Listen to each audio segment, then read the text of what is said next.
Bema ibungo siabau yento ngasigi patho bema imalay siyang imatho aduga pamelen lengsin biraksi mama sangsari lengsin biraksi ngasi isa bema layna legidi mahaki matho makakna asinba oikre adana ikoi punamuna mengkhat minarsi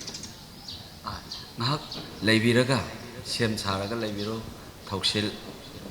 pangmada bandanaba aduga thausil lasi ayha ikoi ngasigi imalay seminar loisangda sinajarongge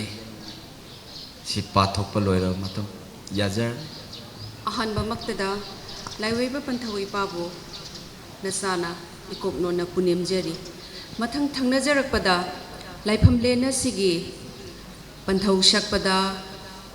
phamdol ashuppa laibutong mapan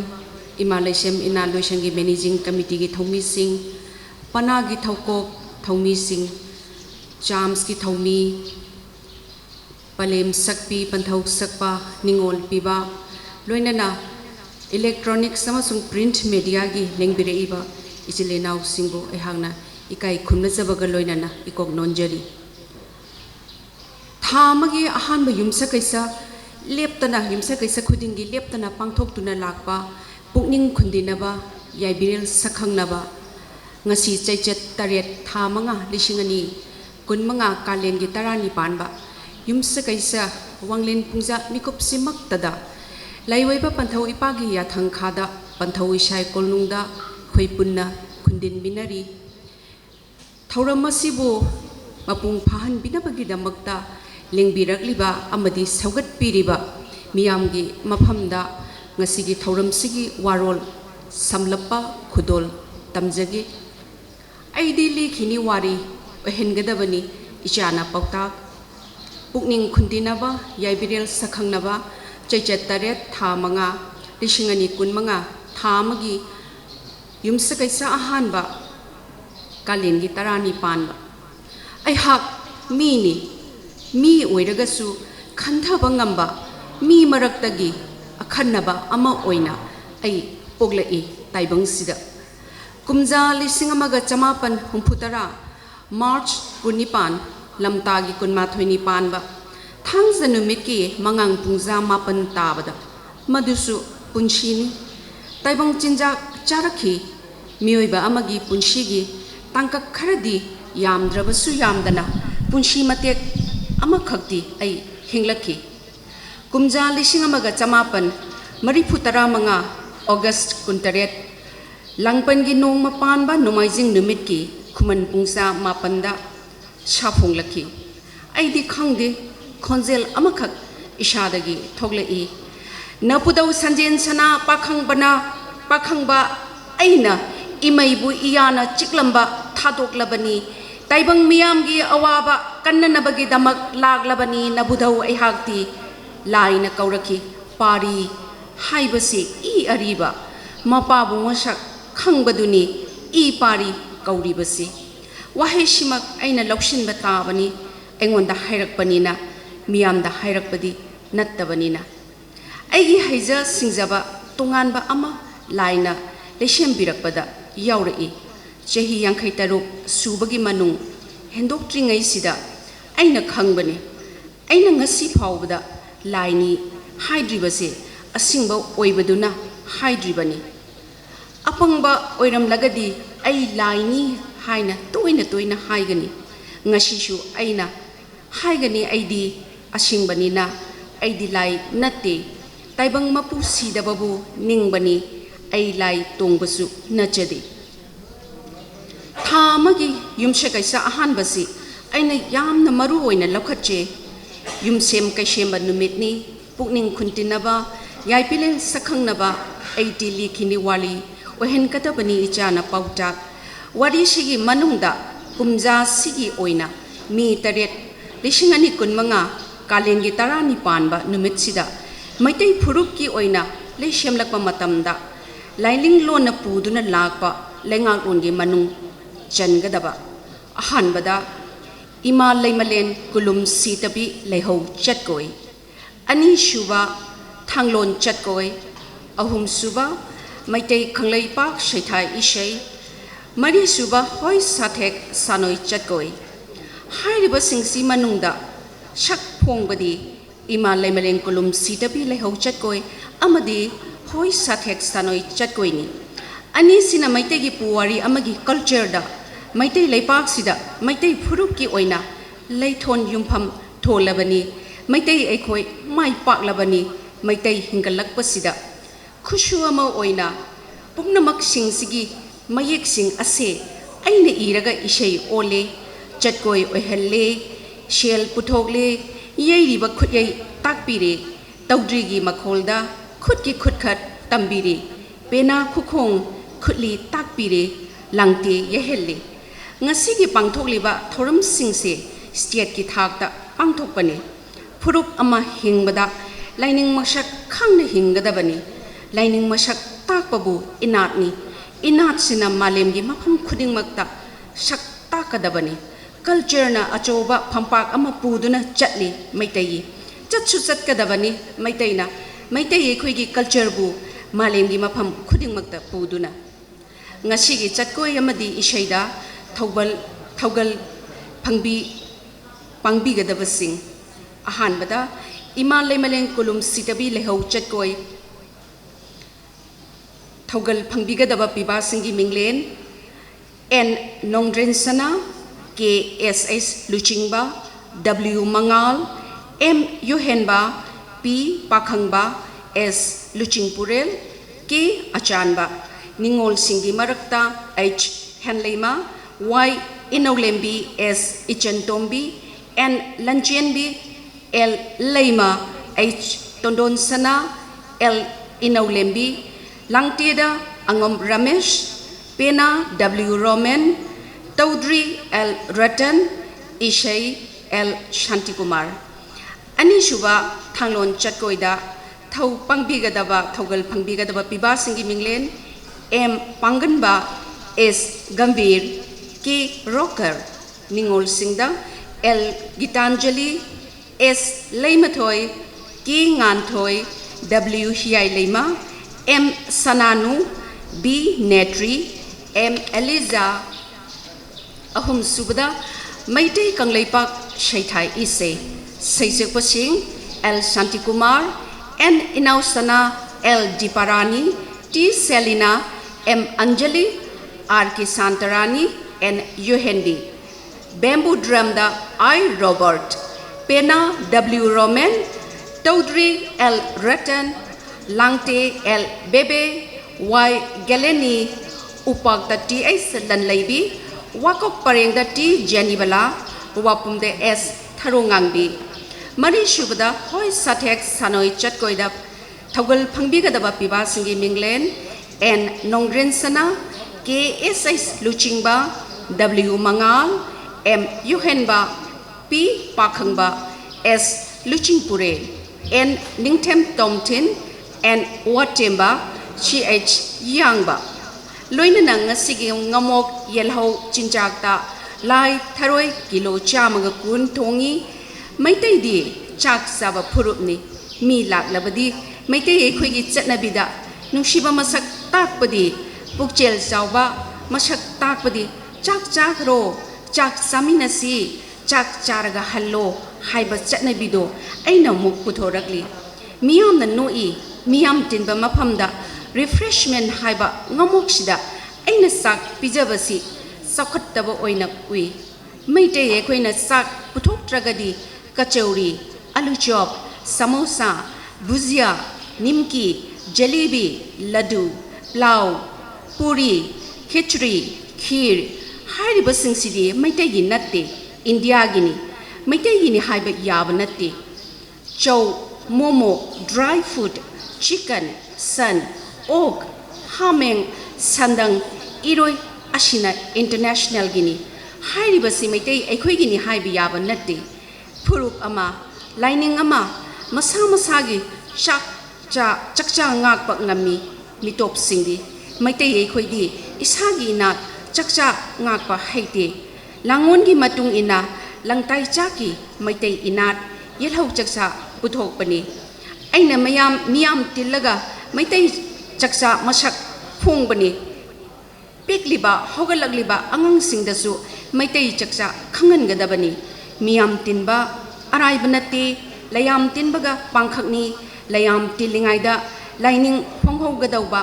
lining चक्चा खंगनगदबनी चक्चा अमगा अमत्ता मानरोय Meitei एखोइना मानै हाइरिबसिदी Meitei एखोइना Milkha पोनबा हैखिबदगी मीगी चक्चा सौगतजबनी Meitei सिंगना ऐदी lining अमा सागोनबनीना Meitei lining की चक्चा सौगतपनी सा सन उचेक वया हुई हौदोंग hai lei phawbada maitai gi maming thongani kaugani लाइनिंग अमगा सागोनबा धर्म फुरुप अतोपगी चिंजाकना मखोई पुमनमकी लाइशक मसक ताकपा फुरुप लमदम मसक ताकपा अदुगुमना मैतै एखोइगिसु चाक होंगबा चाक nga hongba chak chaba charawanba chak umba chak thongba hariba punamaksina Meitei एखोइगिसु इसागी identity अमदी इसागी इरोलदा इसागी इफ्रुप मसक ताकपा लाइनिंग मसक ताकपा मैतै लेपा लमदम सिबो मसक ताकपा एखोइगी चकचालोन हिंगत हनबनी आइने लिरिबा वारीसे आइगी लाइनिंगी इमालेशेम इनात लोशंगी थौमी सिंगदा लिजबनी आइबु निंगदबा अमदी मैतै लाइनिंग निंगदबा सिंगी मफमदा लिबा नति आइगी वारीसे लाइपाउ ओइबना लौशिंगी मयाइ ताइबंग सिंगना लौजबदी करी शुकाइबा लैते लाइदी मियामगिनी थौरम सिदा सेल कच्चब सिंगी कोलोय अहानबदा माइबा मोंबी भानीशना देवी सिंगजमै चिंगा मथक सेनकट लिशिंग तरामंगा अनि सुबदा हजारी मयूम माइकल शर्मा सिंगजमै वांगमा खेत्री लेकाय सेनकट लिशिंग तरामंगा अहुम सुबदा टोइजम बिना देवी खुराई थंगजम लेकाय चिंगांगबम लेरा सेनकट लुपा लिशिंग तरा मरी सुबदा ब्रह्मचारी मयूम बॉबी शर्मा या स्कूल सेनकट लुपा लिशिंग यांखै पाखुनचरीबा इमालेशेम इनालोइशंग पंथावी साइकोल नुंग नोंपोक सिंगुथोंग मैतै लाइकोल थलु सिपिलोक सेलोय लेमाइचिंग इम्फाल ईस्ट पंथौबम करना पुनिमसे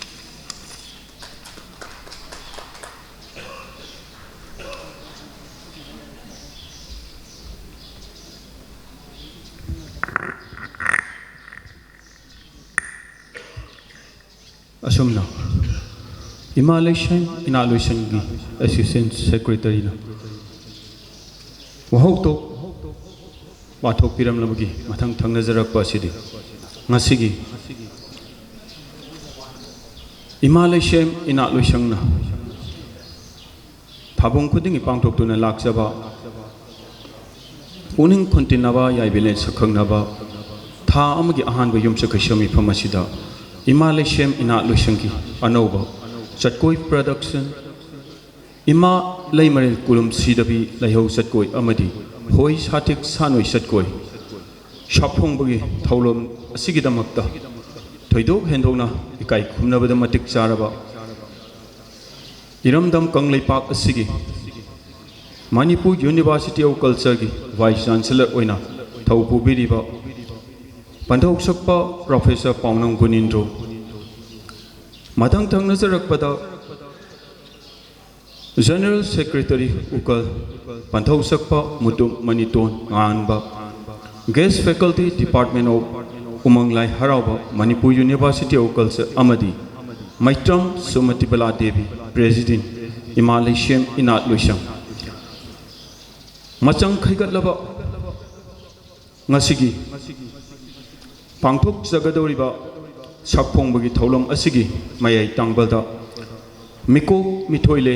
मिखले अथोइबा अमदी थौपु मचंग ओइना लेंचिन बिनागबगी नमक इमालेशियन इनालोशंगी माइकेदगी नौलुकना हंगचरी लेंचिन बिरक्सी पलेम सकपी मैत्रम सुमतिबला प्रेसिडेंट इमालेशियन इनालोशंग पंथौ सकपा मुतुम मनितोन गानबा जनरल सेक्रेटरी उकल guest faculty department of Umang Lai हरावबा मणिपुर यूनिवर्सिटी ऑफ कल्चर अमदी प्रोफेसर पंथौ सकपा Paonam Gunindro Singh vice chancellor Manipur university of culture असुमना ngasiगी थौपू मचंग मिकोक मिथोइलेन अवधि मिखलिल अथोइबना फमफम Langda लिंगसिन बिरबगी थंगनजरकपा सिदि ngasi gi thauram asigi hawduk chabu oina taibung mapuda maira kachaduna thaune bagi silon pangbi nabagi damakta ngasi gi miko mithoile mikhalela thoiba amadi thaupu masang ngasi gi mieng sanglengi phambakta amuktang lengkat piraklaga maira su khat piranaba noluk chari himalay shem ina loisangi thaumi singna banthau sakpa madi palem sakpi singbu lamjeng biraknaba noluk chari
asum nanga sigi miko mi thole mi khalela thoiba amadi thaupu machangna maira sukhatuna thauram masi hawdokna bagi laiba pan thoi pana thaujan pinabiduna ngasigi thauram masi hawdok charege haidana malaysiam ina loisangi maike dagi punem jari laiba pan thoi pabu mathang thangna jarakpa sidi ngasigi miko mi thole mi khalel athoiba amadi thaupu machangi Imalashim ina loisangna langjariba khudolasi thabu machang mikhalela thoiba amadi mikok mithoilena okpina bagi damakta nolukchari lengchin biraksi Imalashim ina loisangi thaumising khudolanbi na bagi damakta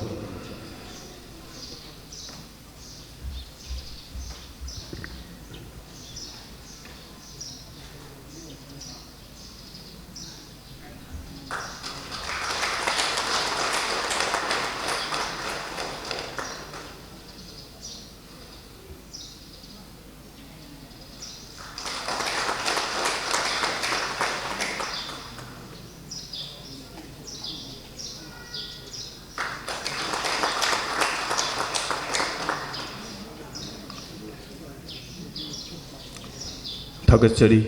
panthau sakpa amadi palem sakpi ngasigina mayai tangba lobiriba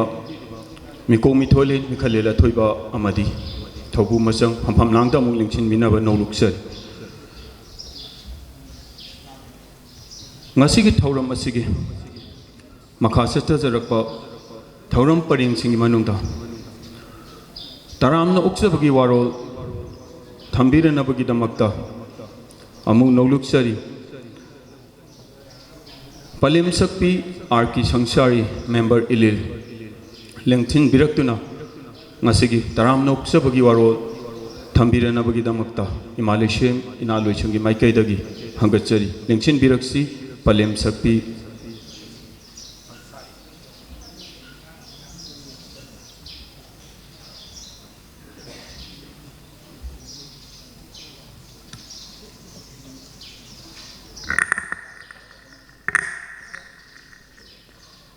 Ahanba maktada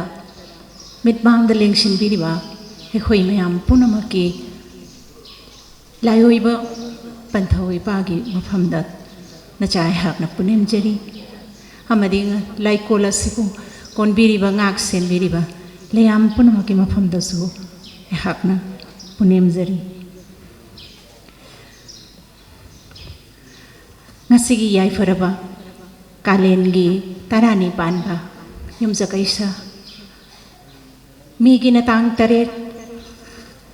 2025 Imalay Shem inat luisang na pangthuk jaba panthugi yada yathang khada pangthuk jaba pukning khuntin napa yai pilel shakhang naba tha amaki ahanba yumsa kaisa mifam yai pharaba sigum naba mifam masida ahanba maktada khoibui kai khumnabiduna tight oiraba schedule kaya dagi break amtang bibiraga lobiraga khoibu ikai khomnabiduna lengbirakliba ngasigi thauram asigi mayai tangbal the lengshin biriba mikok mithoilen minglen bupanjarabada ikai khomnazaraba panthau sakpa Professor Paunam Gunindro Singh Honorable Vice Chancellor Manipur University of Culture Panthau sakpapu loisangna ngamkhai leitana harauba phongdukjari nolokjari amadi taramna okjari mathang thangnana achinchinda thibidana ngasigi khoigi thauram asigi mikhalen athoibagi hampham langda lengshin biriba minglen bu panjarabada ikai khumna jaraba panthau sakpa Motum Maniton Nganba, General Secretary Ukal, Amadi Guest Faculty Department of Umanglai Harauba, Manipur University of Culture, Panthau Sakpa Busu, Loisangna, Nolok Java Fongdok Java Galoinana, Taramna Okchari, Matang Tangnana, Imalay Sheminat Loisangi, President Gi, Sentha Pubiribi, Amadi. Ngasigi thauram asigina thauram mapu thaupu machung oina thaulam mapu oibiribi ehaki kai khumnazarabi palem sakbi maitram sumati baladevi palem sakbi busu loisangna ikai khumnazaba uchabaga loinana taramna okchari mathang thangnana ngasigi thauram asida lingbirakliba laifam lena sigi famdol famnaiba panthau sakpa panthau famdol ahal famdol yaima famdol ahumsuba nongpok chingu thong asigi thauko chukhong mari laiputho mapal Chams ke mioi thaupubi baseng ponamak Imalay Sheminat Loishingi Managing Committee gi thaupubi baseng ponamak while sangingba jakoi salai sang thaupang biba punamak amadi palem sakpi palema supi palema hal yaima pana thaukuk amadi pana maipu nari biseng amadi ngasigi thauram asida yaiba khongba saheki satheki thopang bigidoriba ichilenawi mai chapum namak amadi ichaningol piba sing loina na ngasigi program asibu ngasigi thauram asibu coverage bigidoriba print and electronic media gi ichilenaw punamak sound stage punamak jana thangna ngamoki sin punap sintha punamak logistics punamaki mai punariba mayam punamak pusu ai hakna loishangi mai kaidagi nolok chabaga loinana kai khunozaba amadi taramno okchari amadi khoina makhal makha kaya punamaki thauram masibu pangjabada khoina mateng pibiriba khwai punamak lengbirakliba mayam punamak parwa pangchina punamaki maphamda loishangna ikai khunaba chabaga loinana tarano okchari thauram masibu makha jathazanaba inaw bomuk koksanjari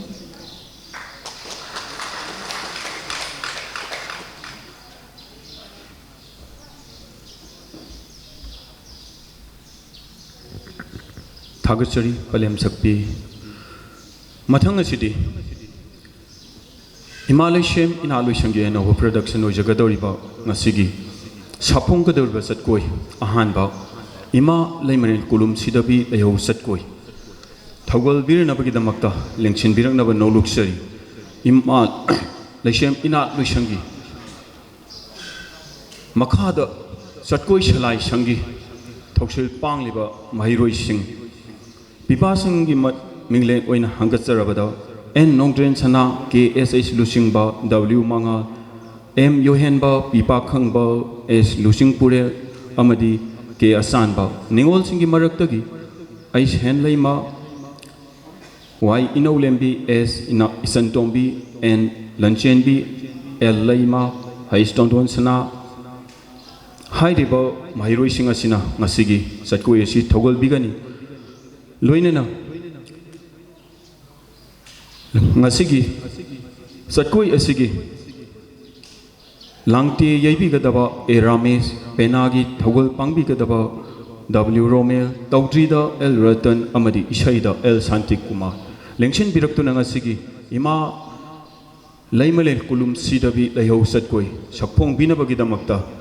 no luxury imaleshem ina luxangi maikaidagi mahiroi sing amadi sintha pubiri ba oza sing lengchen biraksi thogol phangminasi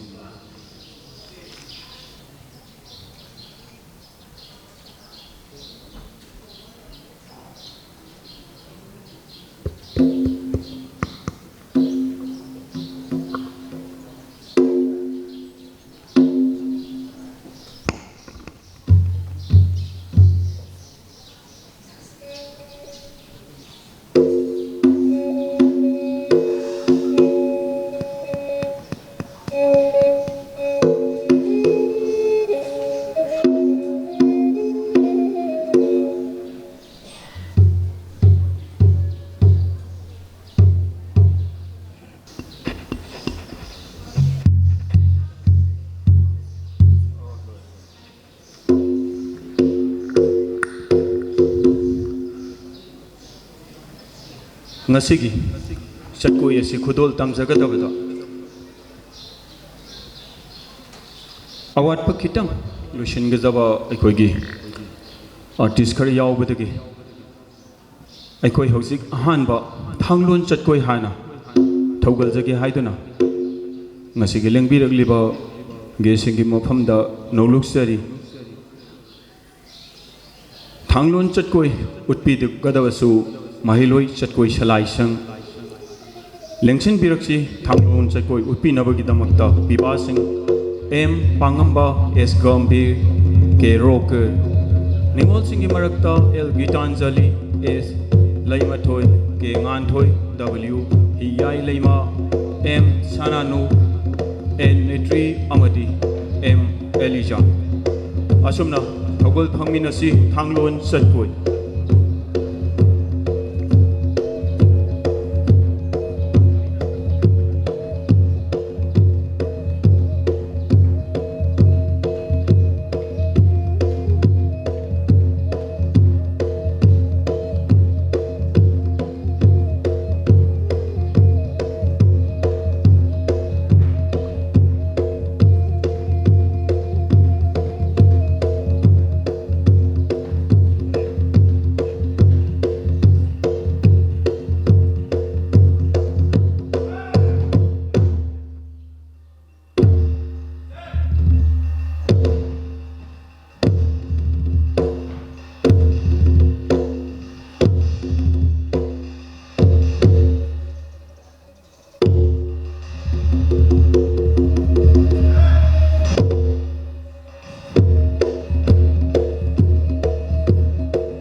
phom nei me am phum na ma yeng biu lan phom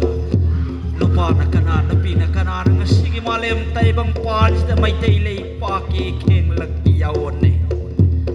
ma o shadi pang tholam de as ko ma binong silai traba mi han mi pun nupa na kana nupi na kana palem mama oi bi namas aw yolak ki ba matam da asna tam thi na yolak ki ba dilai ki ngasigi mikap miraw kol koki terrorist nan landar tabda mai tai sigi matag miwe ba kaya gi punsi na pikham na khaba matam na nupa na pinwa pham khang tabda lela aba punsi hok ji ai khoi kai to batari pai khalo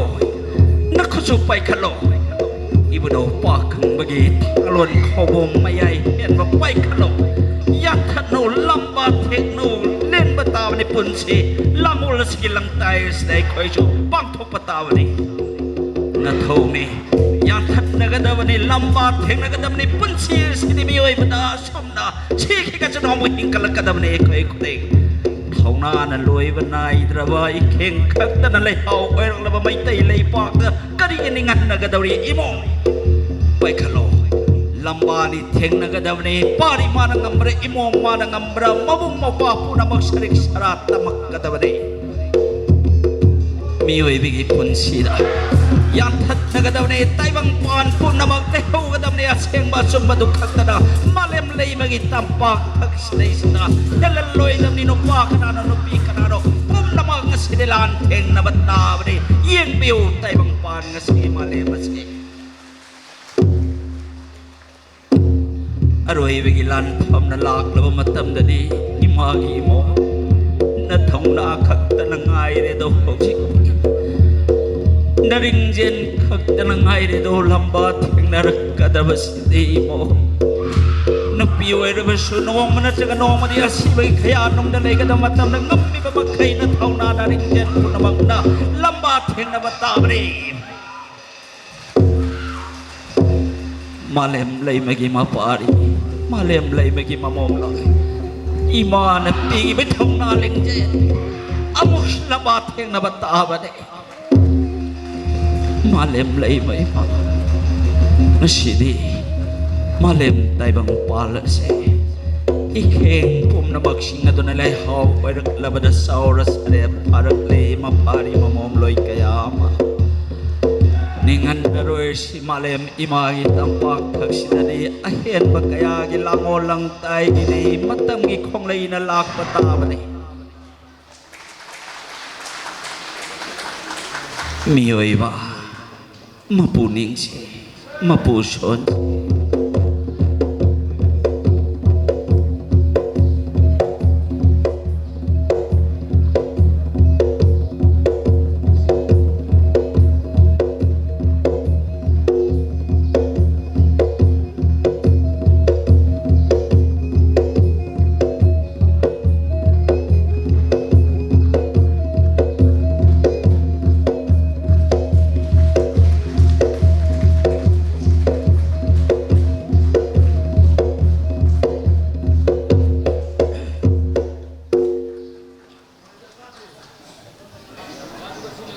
Malaysia minaloy sangi thoksil kaya gi manungda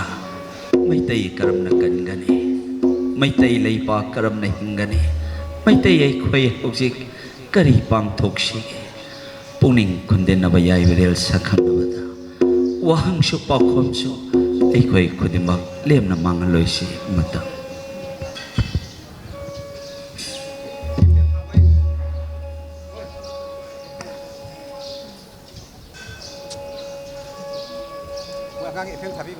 Thanglun chatkoi thawal phangminna khrabagi mathang thangna jarakpa sidi ngasiga hanba saphong gadaba ima leimalil kulum sidabi leho chatkoi thawal amuk phangminna si chatkoi asigi synopsis nunggiu samlappa warwol ngasigi lengbirakliba khwai punamaki maphamda pandhau sakpa palem sakpi ningol piba laifamlel asigi phamdol phamnaiba chams ki thomi loinana media amadi ngasigi thauram asibu yawba lakpiriba kanglei asigi Kanglesa khudimaki maphamda pathokjarake synopsis Ima leimalil kulum sitabi leiho satkoi. This dance depicts the story of creation in the philosophy of Sanamahism. It is believed that the first creation of the Almighty God, Taipang Sempamapu, was the goddess Ima Leimarin Kulum Sitabi. She resides in water inside the ardent pot called Ishaifu. She created her sons Kuman Nungsit, Air, Mangang, Mai, Fire, and Luang Ishing, water. Luang Ishing water and Leimalin Sitabi are worshipped as lining Tau Leimalin in every household under the philosophy of Shana Mahisha.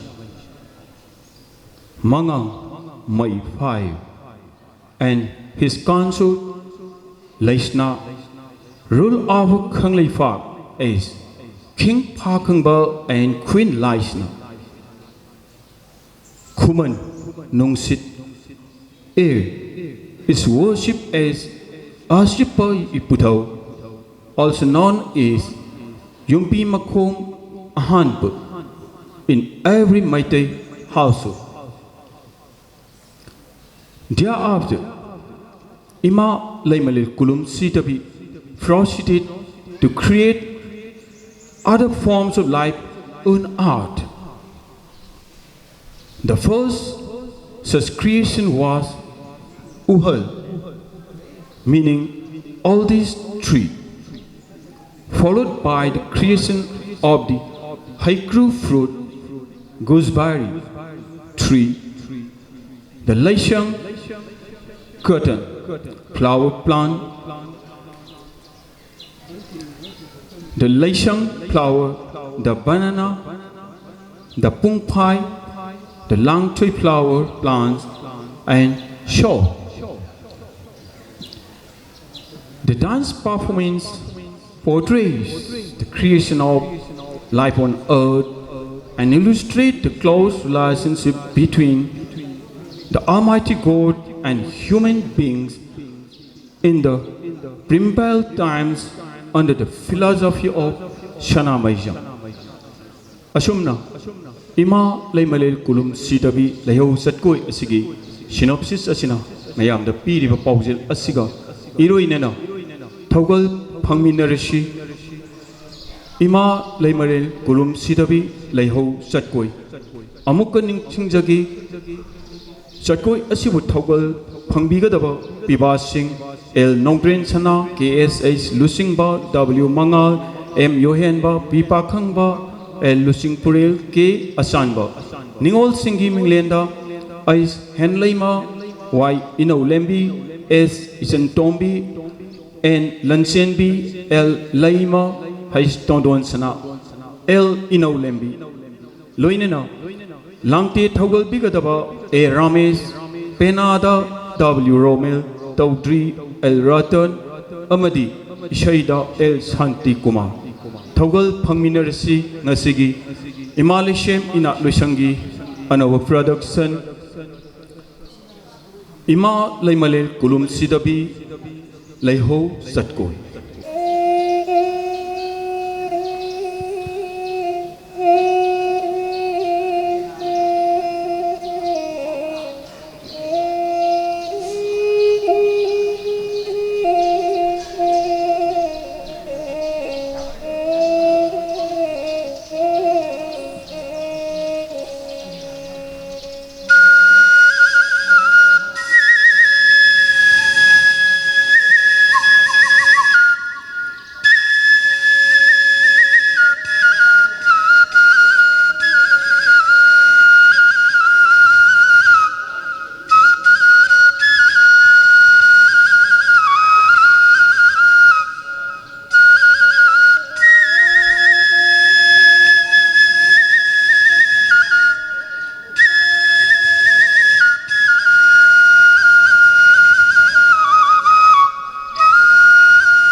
kanano hada ima oiram lene ima se laimaril kurum sidabi laimaril kaja au yaribi laimaril kaja au yaribi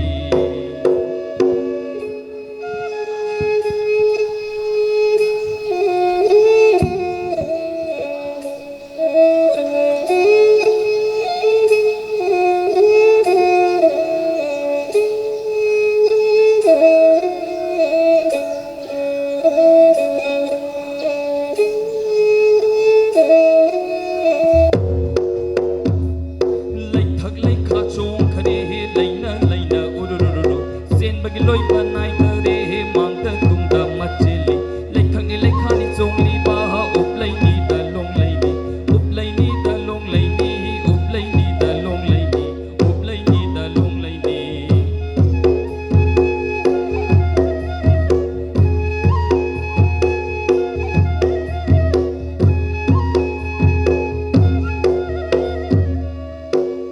tai bang mana mapugi thaujani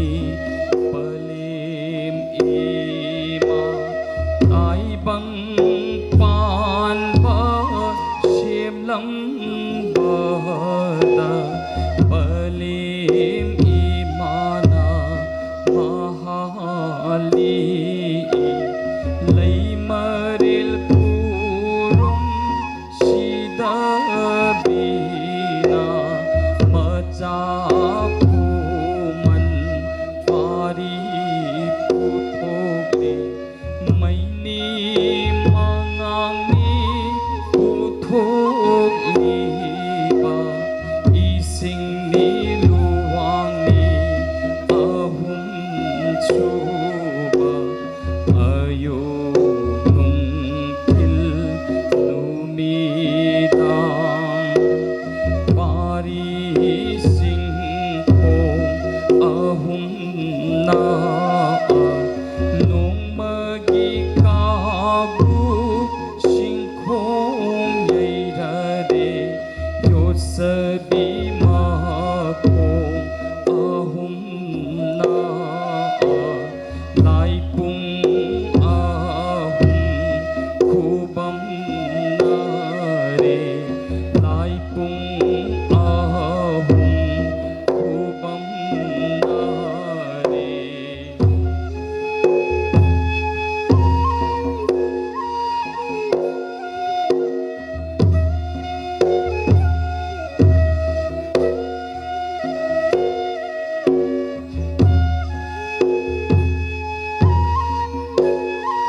sumayade ironung da song thakre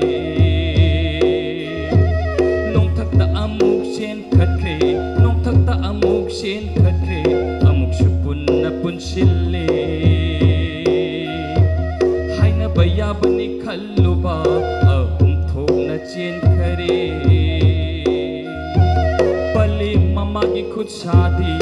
ani khak tak pan bana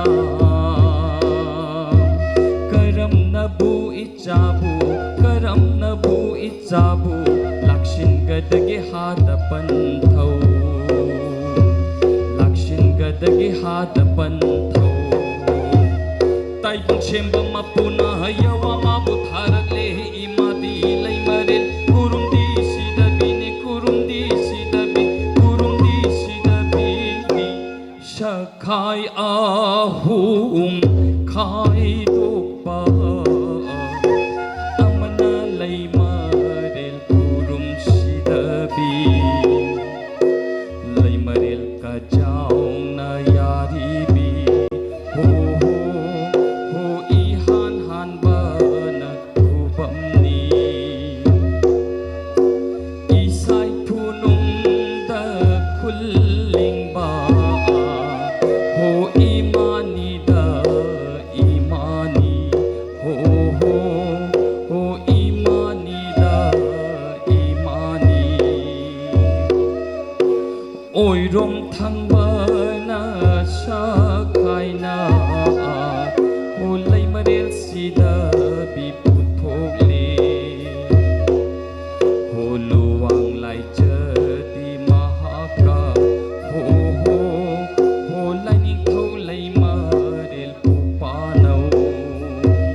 ho lai ning thau lai ma ren khul ling le ho yum gi sangai nung da ling sil le ho ho ho yum gi sangai nung da ling sil le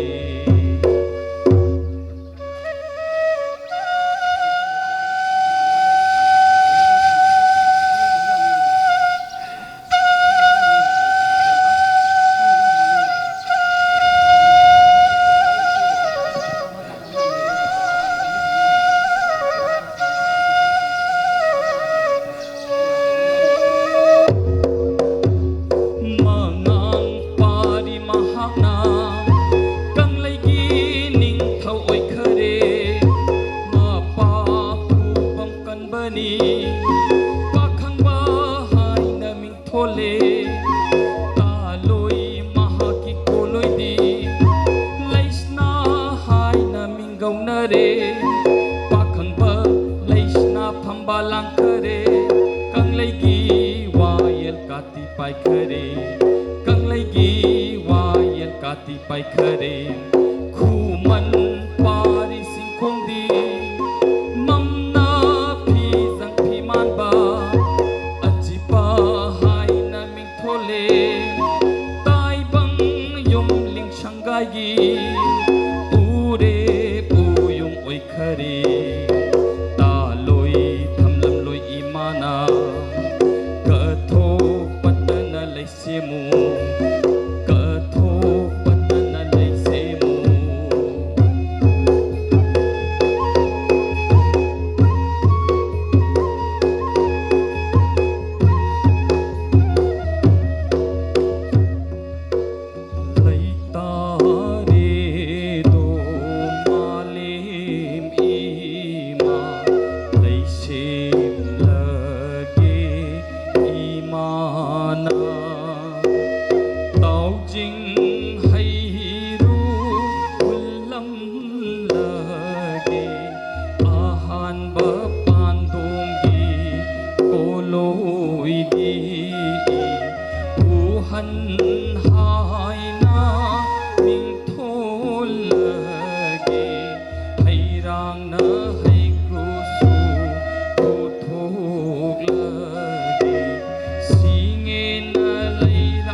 dana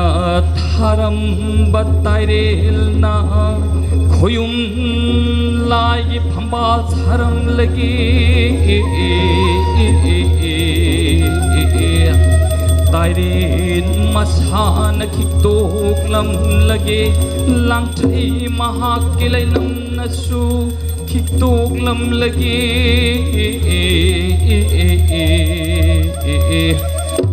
hai pambi masanasu iru ising tana maktabu khiktok lam lagi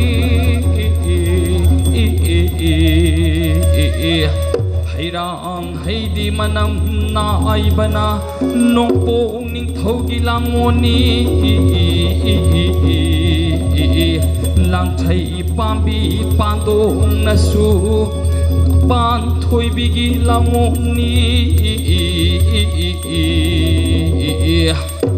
lingshil lagi palim nama aini maling sim baloi rabanina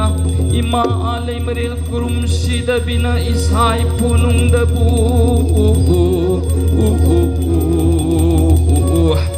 hai hai haya he hai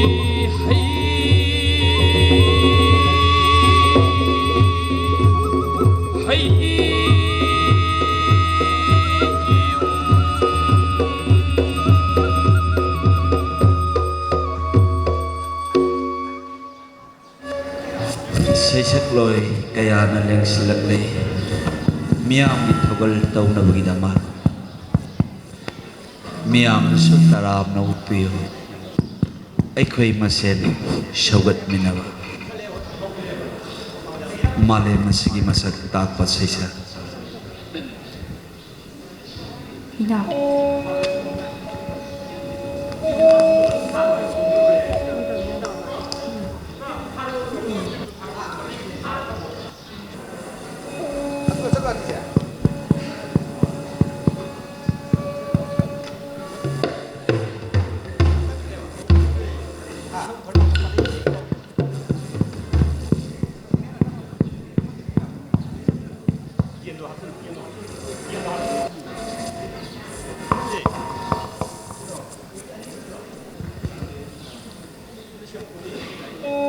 Maitay kang naipak sa itay siya pum na magsindi mapunda kudol tamjarak lagani maitay kang nai sa itay siya malem lay may ma imagi mapunda kudol tamjari na fari na mo kaya Leho lon loy na ba imagi na pari na mo loy imagi di sesat kaya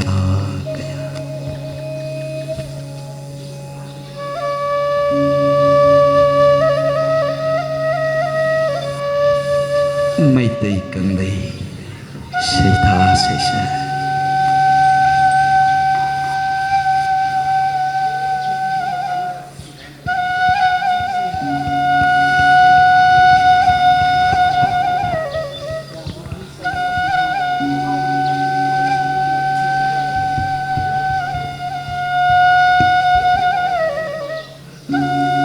Napari namon saurak lema imagi tawal pangjarima yerak labada sempo tautri pena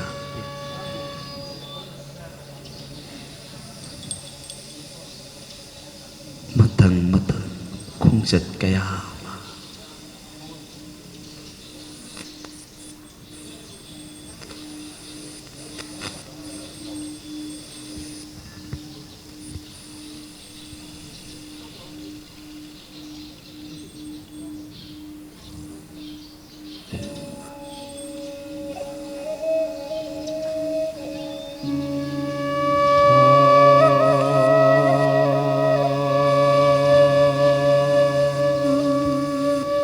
may tay kang lay sa ita Lamdam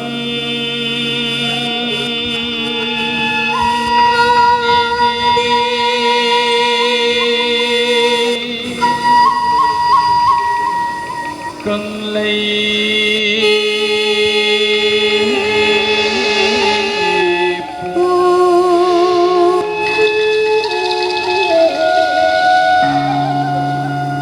male lamdam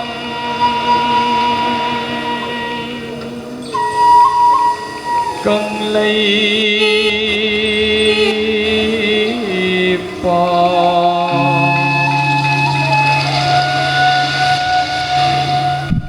lai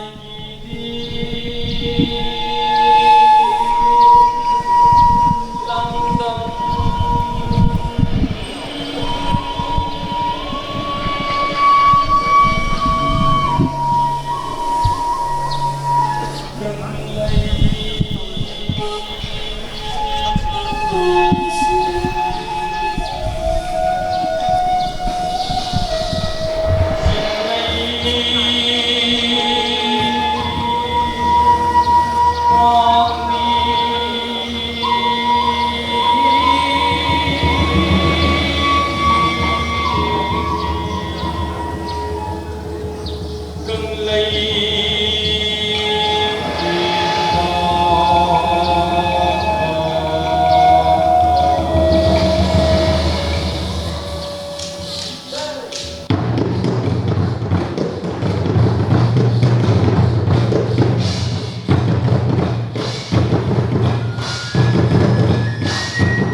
Hãy subscribe cho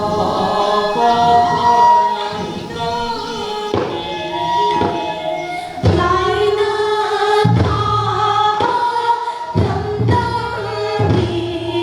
Ghiền Mì Gõ để không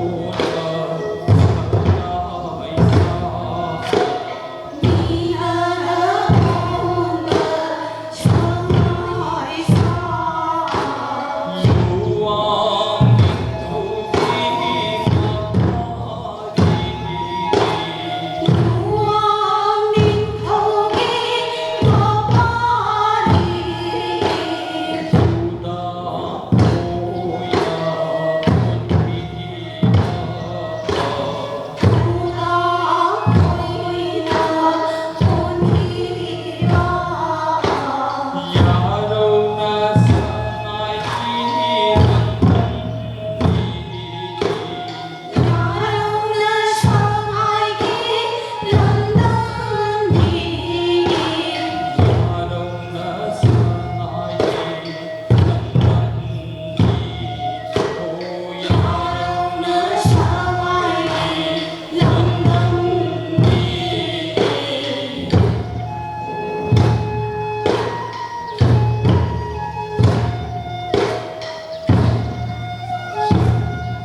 say Nasi Pongjo ni Mia Asoi wa alam Mai ko ni men kat ni nasi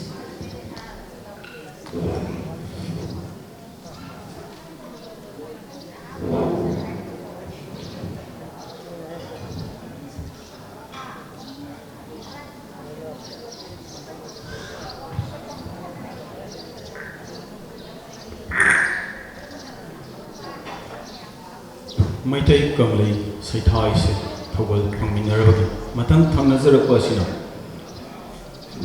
Ngasigi Imalaysia Inat Luisangi Sakong Jabal Anishuba Satkoi Hoi Satek Sanoi Satkoi Amu Thawal Pangbigan Ngasigi Lengbirak Liba Manthok Sakpa Palem Sakpin Roi Piba Laifam Lengi Hamthol Pamnai Basing Una Magna Satkoi Asigi Nongdi Wahanto Synopsis Lantok Pinabagi Damakta Lengchin Biraksi Assistant Secretary Imalaysia Inat Luisang Isim Sakpi Alka Shanasang Ngasigi Hoi Satek Sanoi Satkoi Di Synopsis Lengbirak Liba Hoi Unamaki Mafamda Thambira Nabagi Damakta Loinana Ngasigi Hoi Satek Sanoi Asigi Thogol Pangbigadaba Biba Singdi N Nongdren Sana KSH Lusingba W Mangal M Yohenba P Pakhangba S Lusingpurim N Ningthem Tomthin N Watiamba Amadi CS Yangba Haiba Chatkoi Salai Sangi Mahigoi Sing Asina Ngasigi Hoi Satek Sanoi Chatkoi Su Thogol Bigani Lengshin Biraksi Jem Sakpi Sanasam Alka Ngasigi Hoi Satek Sanoi Chatkoi Gi Synopsis Mayamda Nathok Pinabagi Damakta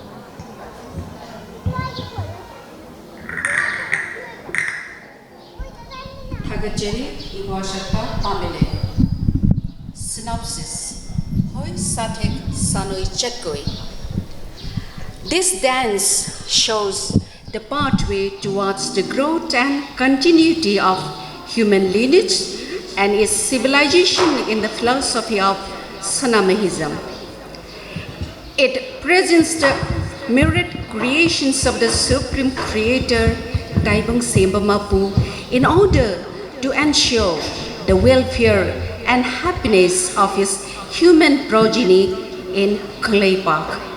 Olden days illustrate unique manners and modes of behavior among youthful boys and girls in matters of courtship and romantic relationships. The objects and beauties of the natural world acted as conveyors of feelings and emotions and aided in the fulfillment of passion and love. Feelings of love and longing were subtly yet effectively communicated in highly meaningful proverbial and idiomatic expressions. The lively body movements, the vibrant lyricism and linguistic wealth displayed in the brilliant aphoristic exchanges unite to describe a peaceful and joyful existence in the olden days of Klei Park. The performance makes sense as a portrayal of the rich cultural worldview of the Meiteis. Miyang Taminarasi Hoi Satek Sanoi Chatkoi.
tumbi na tumbi tumbi na tumbi na tumbi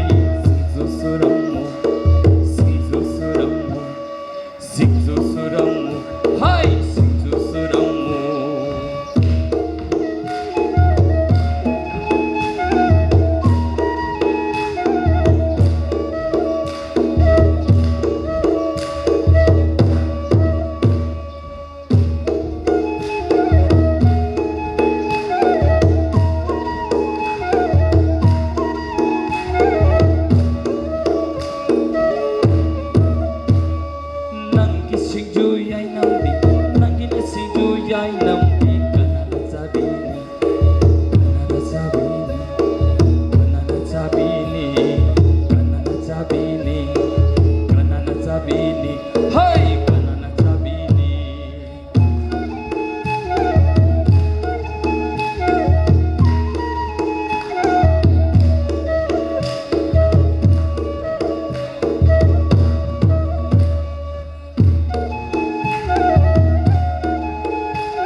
Boita, hai katutana ka boita, Dolomida, Dolomida, Dolomida, Dolomida, Dolomida, hai Dolomida, Tharoy na michikpa, Tharoy na di michikpa, Chikthokta na chikpoita, Sharupangida, hai Sharupangida, Sharupangida, hai Sharupangida. Kaksing mo Kaksing ni Kangbi Kaksing ni Kangbi Kaksing ni Kangbi Hai Kaksing ni Kangbi Ha Kaksing ni Kangbi Ho ho Kaksing na ni Kangbi Ha Kaksing na ni Kangbi Ho ho Kaksing na ni Kangbi Kaksing ni Kangbi Ha Kaksing na ni Kangbi Kaksing ni Kangbi Ho Kaksing ni Kangbi Kaksing ni Kangbi Hai Kaksing ni Kangbi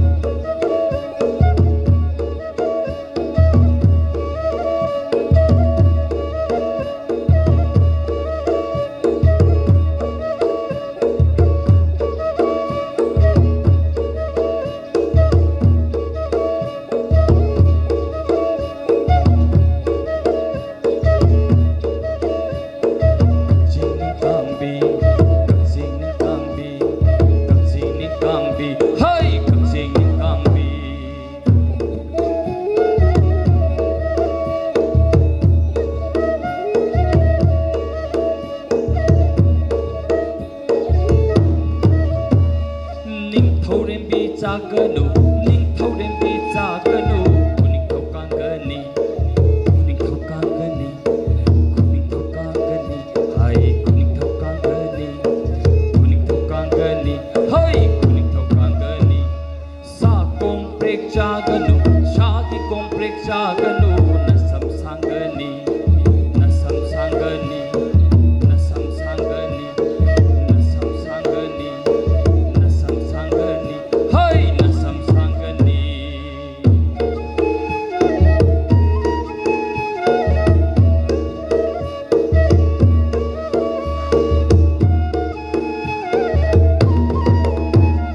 lapu maruna mangra oi lapu maruna mangra oi mangra na angang oi mangra na angang oi angang ki mama thogla ula lain kulai marel mamanga hai chatko sha se lao chatko sha se lao chatko sha se lao hai chatko sha se lao pasu lao min na se da se lao pasu lao min na se da se lao pasu lao min na se da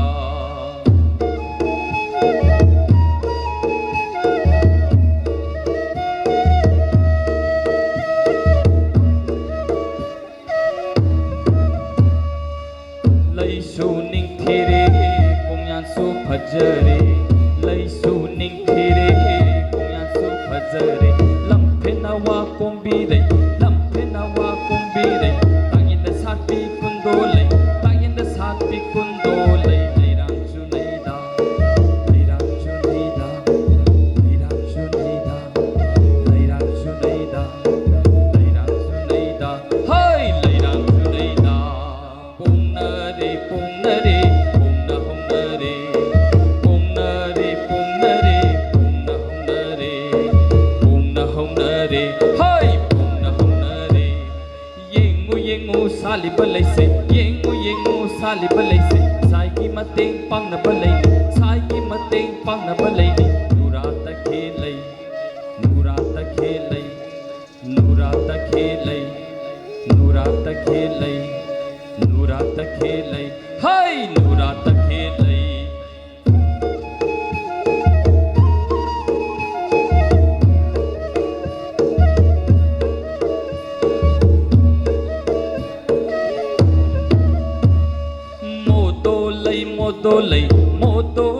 modo lay bumna chin si sao mali bumna da chin si sao mali tang khai chin si pik mali tang khai na chin si pik mali masung na chin si pharak tai masung chin si pharak tai hey modo lay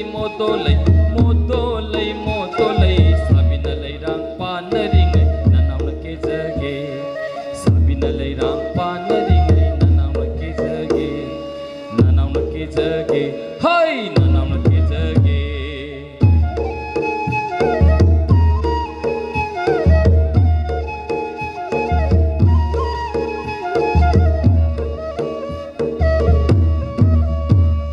war khai jang nam bon bi hai jang un tha bi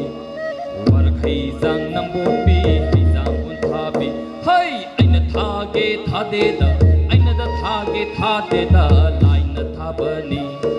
lai na tha bani lai na tha bani hai lai na tha bani in khol nu sambal nu nangul wai se nu in khol nu sambal nu nangul wai se nu nangul wai se nu hai nangul na wai se nu pe malai hau nu pe malai hau nu hai lai hau bu yon ge sat khi ba lai hau bu yon ge sat khi ba lai hau di yo lam de lai hau di su yon yo lam de mana pamba nu pada mana da nung si ba nu pada do tau ram le do tau ram le do tau ram le hai do tau ram le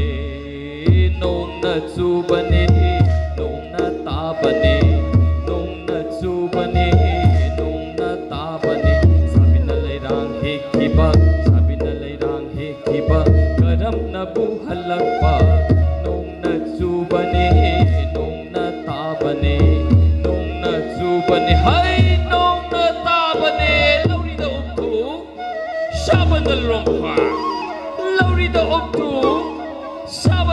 ka asumna marai asumna marai asumna marai asumna marai asumna marai hai asumna marai asumna marai hai asumna marai asumna marai hai asumna marai asumna marai aha asumna marai asumna marai asumna marai asumna marai asumna marai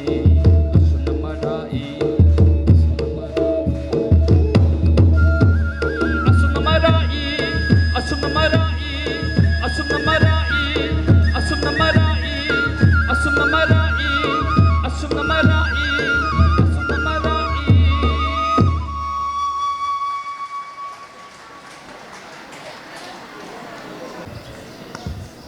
ngasigi singlem labaw chatkoi ani sakpong bagi chief guest ki mi ko mi thoilen gi pham lang da lengsin biri ba minglen wina hangat charabada pandau sakpa professor paunang gunindro singh vice chancellor manipur university of culture asin ba ma leibana ngasigi sakpong liba chatkoi ani asigi maramda waram kharadang phongtok piranaba noluk sari lengsin biraksi pandau sakpa laikol sida tin biribe punoku aina ikok nonna purumjari amadi mangir lengsin liba punamukpu ichal ise yamba ahal laman punamukpusu aina ikok nonna purumjari ngasigi asigumlaba singlemlaba thorom ima leisem ina loisengna puthokpiriba tongan tongan ba makhalki koi jagoi sing asigi mesigi puthokliba jagoi sing amadi ngasigi thorom sida leiteng uibiriba hegi marup mutum maniton general secretary ukal guest faculty department of umang lai harawa manipur university of culture amadi maitram sumati bala devi president ima leisem ina loisang bu aina ikai kum utsari amadi tinbiri bu kunum kusu aina kokno na kurumjari ikai kum utsari ngasigi thaurom asibu mafam sin thungna sandok piriba amadi sandok pigidoriba in amasung electronic media gi marmapang punam pusu aina ikai kum utsari tasing namak haijarabada lamdam asi akai ilai pak ilamdam asi masi karigma makali awat pa amata leiti nat ki kumai do oiri lining lisat do oiri mahi masing do oiri harau kumai do oiri punamak asi masida akai awat pa amata leiti haina thajasi aduna tasengna piklaba iramdam asina ekoina tawriba malemda ekoina tawriba khudol tongan tongan be hiramda sanabadubu oiri naki kumaidubu oiri harau kumaidubu oiri jagui iseidubu oiri thang tawdubu oiri ekoi top topa matik mangal amal lei hause punamukna khangnara wapamni amu anna hainurudrusu ngasi ekoina mangda tariba khudong thiba kaya ase masi samlapna ai haijagi karigidamta koina ngasi masi kenu torignu haimam tamsideja maina wai tangna samna chenthrakliba lamdam sigi puari thengkhang kaya da awaba nungaiba kaya thengki adubu puari na ekoida kari tambi bagi haibada para amkhak tangdi ngasi phabu tambini karino madudi haimam tamsida lamdam si piklaba lamdam asina khanong pok asia da matik mangal leina marai kangna maning makhatamna leirambado mado kramain tawna ekoigi mami samthar khibagi haibasi ekoigi puari na ekoida ngasi tambi english ngamaga ingraji chahida lisingamaga chatre sukna mapan dagina lisingama chatre nifunipan fawda palamba maidingu pam hiba kaine thangda garib niwas haina palamba aduma इनिंगथौ अदुगी मतम फावबदा लमदमसी अखोगी अखोई मतिक मंगलसे खा नोंपोक एशियादा असुकी मतिक पाकसना Laramie मदुदी युमथंगनबा अवा इंग्राजी हरग Burma हुजिकना Myanmar HYBE लमदमसिंगी मियोइसिंग असिगी मसी एखोगी मितेगी सगोल लाइमीसिंग से अवा लेबाकी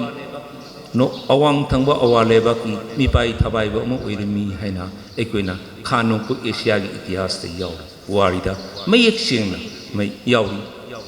अदु असुक खुकन पंगन्ना माराई लोंखतना Laramie लमदम से मसी करीदगी एखोइना अंको फिबम अमद लाखिगे हैबसे मसी करीदगी नो हाइम तमसा एखोई मसिन मरक्ता अमदी एखोई लुचिंगबसिंगी मरक्ता एखोई मतमदगी निंगथौसिंगी मरक्ता पुक्सिन खोजेन तिनदबा अपुनबगी सक्तम लेतबदुना एखोइसे करी तौबगे हैम तमदा तरानिपान सुबत सही चागी इंग्राजी की तरानिपान सुबत सही चागी मयाई चलपा लोइसलपा अदुदगी अखोइसे असुकी मतिक अवाबा ताखी हौजे थेंखांग कया युमथंगनबा अवाना लांदारकना अंथोकपा फिबम कया थेनकी ख्वाइदी हेना साफु कनबदी कनम मतमद ओइखिगे हैम तबंदा इंग्लिशिंग मगा चनिपान तरामापनदगिना कुंतरुक फावदा लेबा एखोइन ngasi मणिपुर की पुवारीदा सही तरेक खुंताकपा हाइना खनखिबा सही तरेक खुंताकना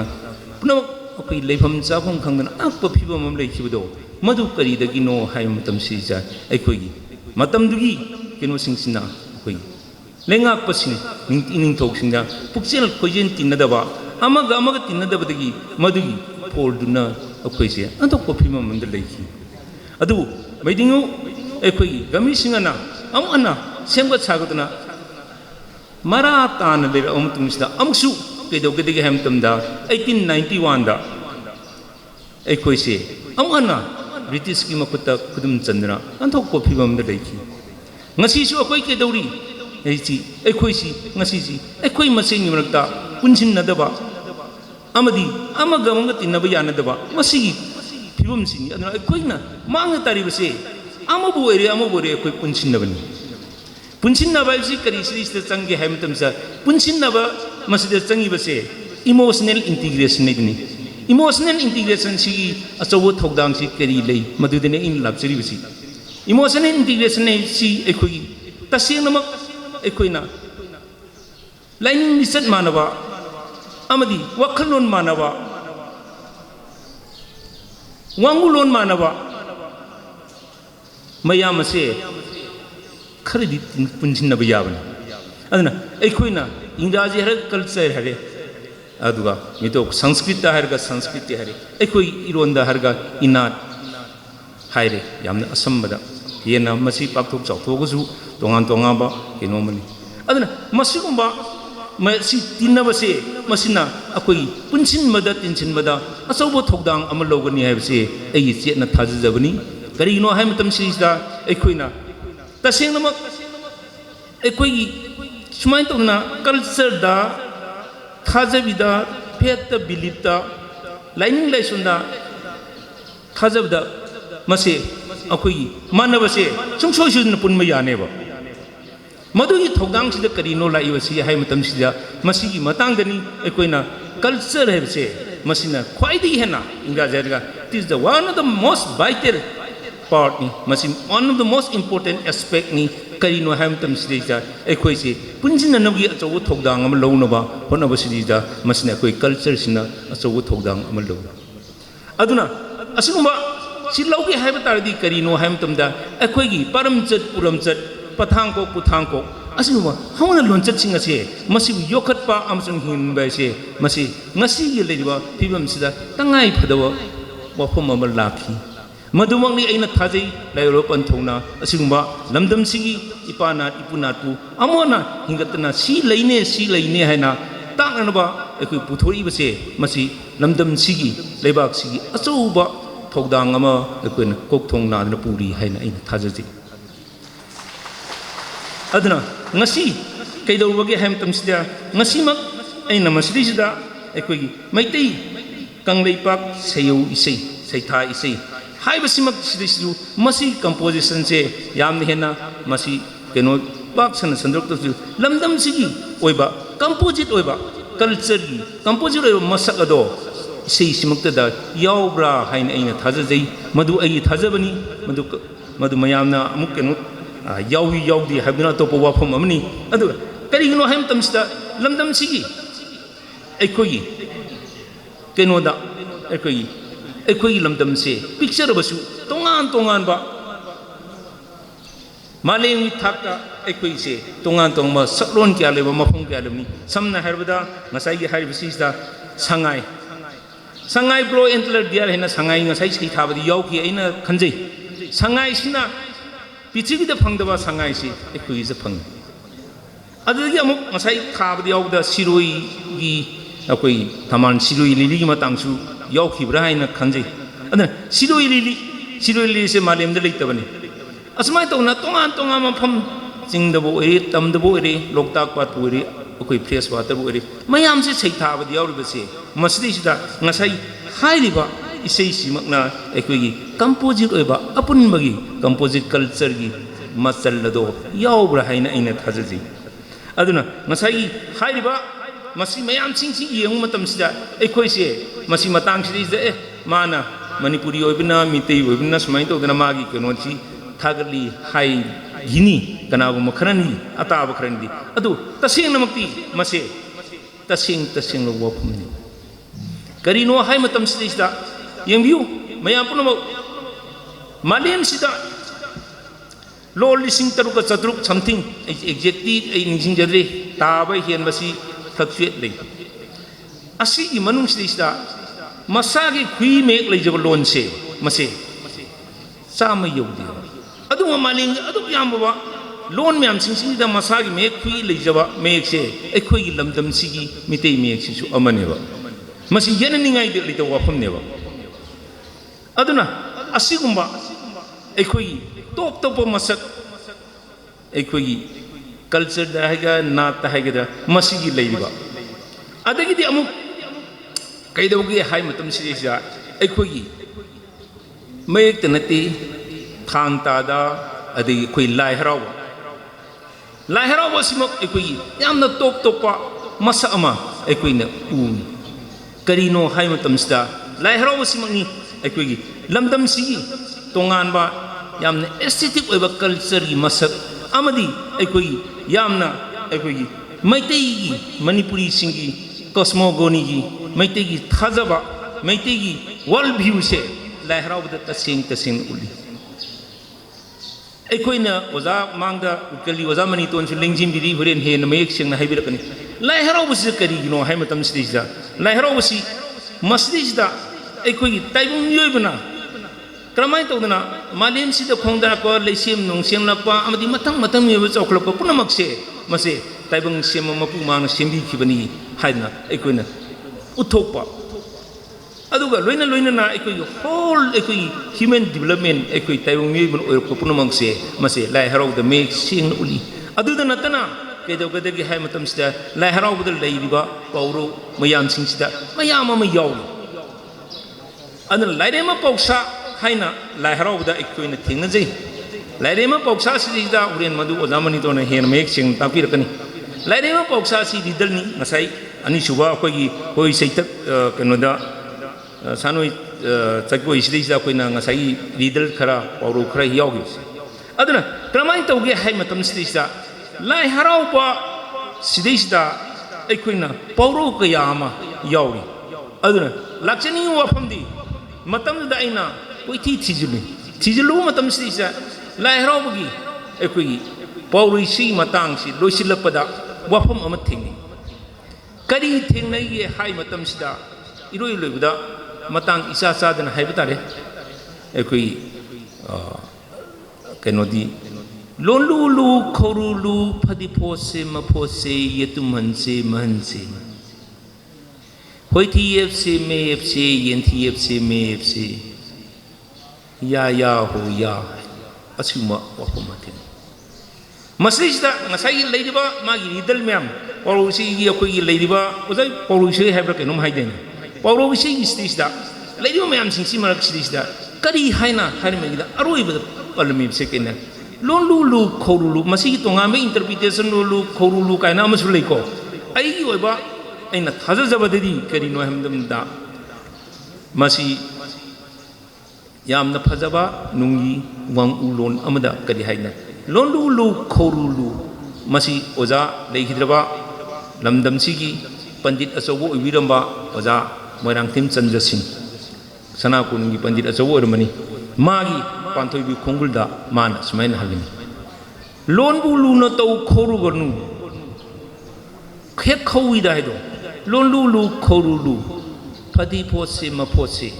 सेगाइरब अमन बफिदो फोल फोलगा सिजनबनुना फदी पोसे मपोसे येतुम हंसे महंसे येतुम न हन्न न फोलगा सेमदुमाइना एकुई सेगाइरब अमन बफिनेबदो मदु हुंदोक्तन सिजनो होइथी येपसे मेयेपसे येंथी येपसे मेयेपसे होइदुना थिदोक्सी येंदु थिदोक्सी येनिदि केने पांगलिस अकोई मंगन शक्ति से येन से वाइटलिटी से मसी थिदोक्सी येंथी येपसे मेयेपसे होइथी येपसे मेयेपसे हुइगी फतबा येंगी फतबा दु नत्ते हेना ओजाना दमाइ तौ हनबिरमी अदना हाइरिबा वाफम सिगी चरकपा संपत्पा वरोल्डी करिनो हेबदा लोन बुलूना तौने लोन बसे मसे ना की कल्चर नि लोन बसे लमदम अमगी लोन बसे लम अदुगी नाती खाइदी मरु ओइबा मनिबा most important part of the लोन याउदना कल्चर लेबा ngamdeba ngasi akoi nangang niba ngasai sida tawriba khol लोन की एक्सप्रेशन द ngakneba ana लोन बुलूना तौ कनागी लोन नंग नरो द लूना तौ खौरुगनु मदु लूना तौ द खौ नाइरुगनु अमनब फीनेना थाजदना नोइना अमनब फीने खुंदोकपदो मदु खुंदोकनु फोलो बोरो सिजन नंग सिमु करिगिनो हाय मतमस्ता मसे नंग येन यावरुगनि अदना थिदोक्तना नंग येनजु थमसी होइती येसी मेयसी येंती येसी मेयसेना अदुमाइन तोना मसाई पांथोइबि कोंगुलसिदा अर्थ कोइ वाहन थोक पिबिरमी अतोप वाहन थोक लेरमसु याई अदु आई हाइरो वाहन थोकसिदा ओइना लौजी करिगिनो हाय मतमसिदा अखोइगी सिदा अखोइनदि थाजदबा अदुगा यामना मनुंग हंजिनबा वाहन तोक कया अखोइगी पुवारीदा अखोइ अरीबा खुइ लाइक मयाम अम थेंगनेबा करी थेंगनगे हाय मतम सिदा खुदम मोइना खरदंग हाय मतम सिदा याम फजा फजबा मयाम थेंगनै करी हाय हाय मतम सिदा आई मसक खंबाइसी ख्वाइदी हे नमरु ओइबनी वेदांत दबो ओरे उपनिषद ओरे अखोइ इंग्लिश दबो नो दाइ सेल्फ अहम ब्रह्मन आई मसक खंबा अखोइ लोन धारगा मसी क्रमाइ तौगेदा अखोइदा याम फजनी याव क्रमाइ तौने एक्सप्लेन तौरमी आई मसक खंबाइसे मसदीसदा अमम्बदा इकाइब खंबदो मदो आई मसक खंब कौई है अमम्बदा इकाइब खंबाइदि कौई कनासु उरुरोइदबा कनासु खंगरोइदबा अमम्बगी मसक ओइरबा अदुगुम्बा कनामत अमम्बदा नतबा कोइ नातै जादबा तौदुइ काइब नतबा अमम्बदा कनासु उरुरोइ खंगरोइदबा मफम सिदैसदा अइना नतबा म तौ मतमदा अइना तौदोरिबा नतबसे मसि अरानबनिको हाइबा मसि खंजबा मदुनी मदुना अइना तौ अइदि खंगेबा तिनबिरिबा मयामसि खंगदसु अइदि खंगेबा अइना तौदोरिबसे नतबा ओइदबा ngang नतबा तौदोरिबसे मसे मयाम खंगदसु अइदि खंगेबा अद अइसि कनानो अइ सांगदा अइ थवाय अम लेनुको अदुना अइ थवाय सिबु मसिदैसदा अइना मसक खंबाइदि इबि काइबो पोक्चबदुनेबा अदुमकनी अकोइ हाइरेबा ngасai नो दाइ सेल अइसि अदुना अमम्मदा इकाइबो खंबाइसि असमाय तौदना मयाम अम याउरि नंगोन मिंगोंदा तौनिंगदा तौहनिंगदबदो नंगोंदा तौनिंगदबदो मिंगोंदा तौहरुनु काइबा सिदै हेना अवांगबो कनो लेते लाइनिंग लेते मिंगोंदाइदि मिंगोंदा अइगोंदा कनागोमतन फतबा तौनिंगहंदेदना अदुमाय तौना मिंगोंदा तौरुनु काइबा वाफम मयाम सिंसी मसी अइ सुम थेंगना मतम सिदैसदा अइना खलि ओ मसिदा अखोइगी नुंगी फिलोसॉफी से असुकी मति अवांगबो फिलोसॉफी से अखोइगी सिदा लेरमी हाबिसे अना क्रमाइन तौगे हाम तमसिदा ngасai मालेमगी यामना फावरबा अखोइगी केनो सिदैसदा मयामना थानी अखोइगी इंटरनेशनल ओइना फावगनिको मागी सेटिंग से मसदिसदा एग्जांपल अमा पिरो मतम सिदैसदा Kahalin Gibrali the prophet and say Magi Amali prophet Sidista Hangi Mana can Sidista Magi Konglois Hangi. Hey prophet Ay Isaga Agan Piga Anisi Marilyn was it very no need. Prophet Sina must raise the Kung Kiva Nangi Nasaga Nanga Anigi Markali Maridi Nangi Nasa Nupa Natraganupi. Your sons and daughters comes through you. Nangi Nasa Nupa Natraga Nasa Nupi say Nang Pauna Malem Sida Kongdarakuni. Sumina Ko Isas and Yakui through the Malem Sida Kongdarakunidra. But they do not belong to you. Nangi Nasana should no one belong to we are. Makoi Punsida Nang in truth away at some Silvia. Ay Isagi Punsida in a Sangiluia Reva. Any Yokapa in a Moibu, Gumam to Wamuibu. Cannot Rubati Yai. Adu Muina. Moi Punsida in Sangilu de Tixunati Yasuya. Laisulate. Anna Nangna Moi Punsida Sangiluia de Nang Pogan Lapani, but they do not belong to you. She never has it. I am the Padani International Paul.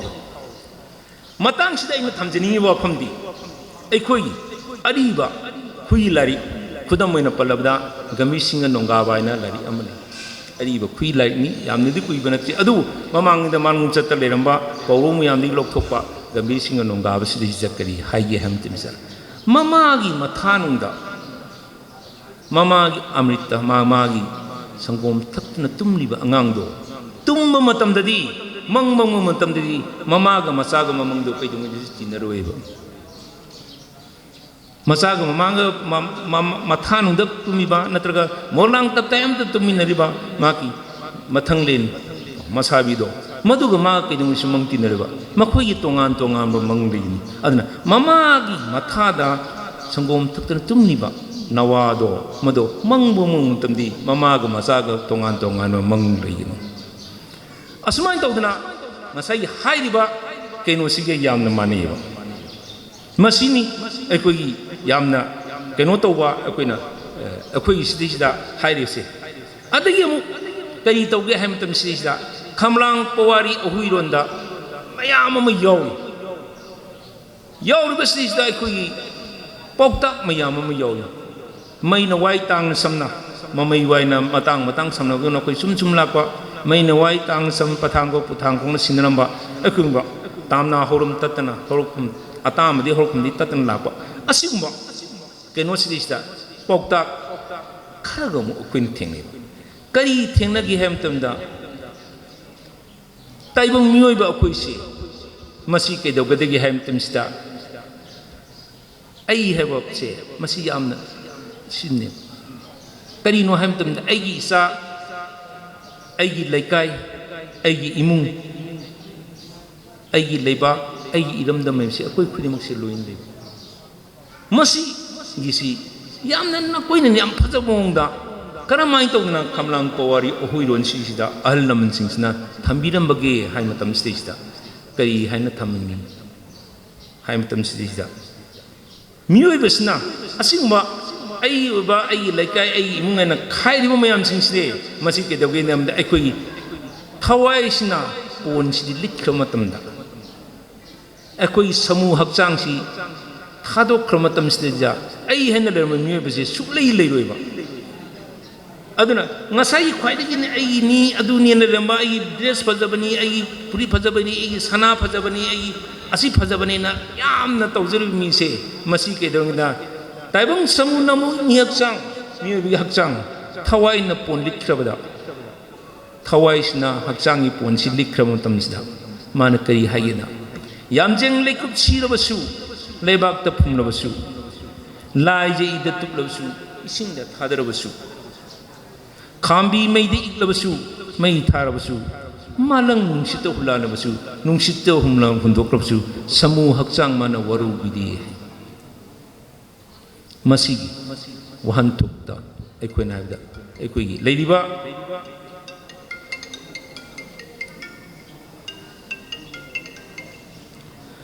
Aduna, Sigumba,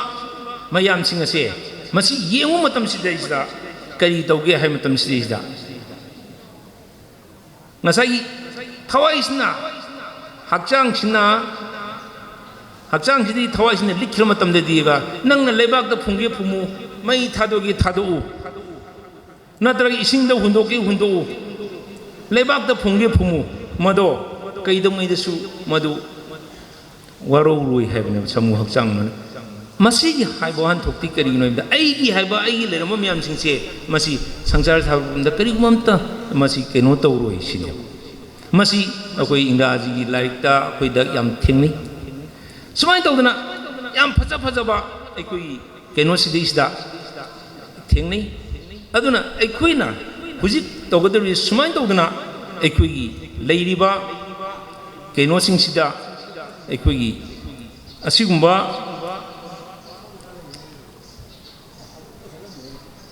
ꯑꯗꯨ ꯅꯨꯡꯉꯥꯏꯈꯤꯗꯦꯗ ꯀꯩꯗꯧꯗꯣꯏꯅꯣ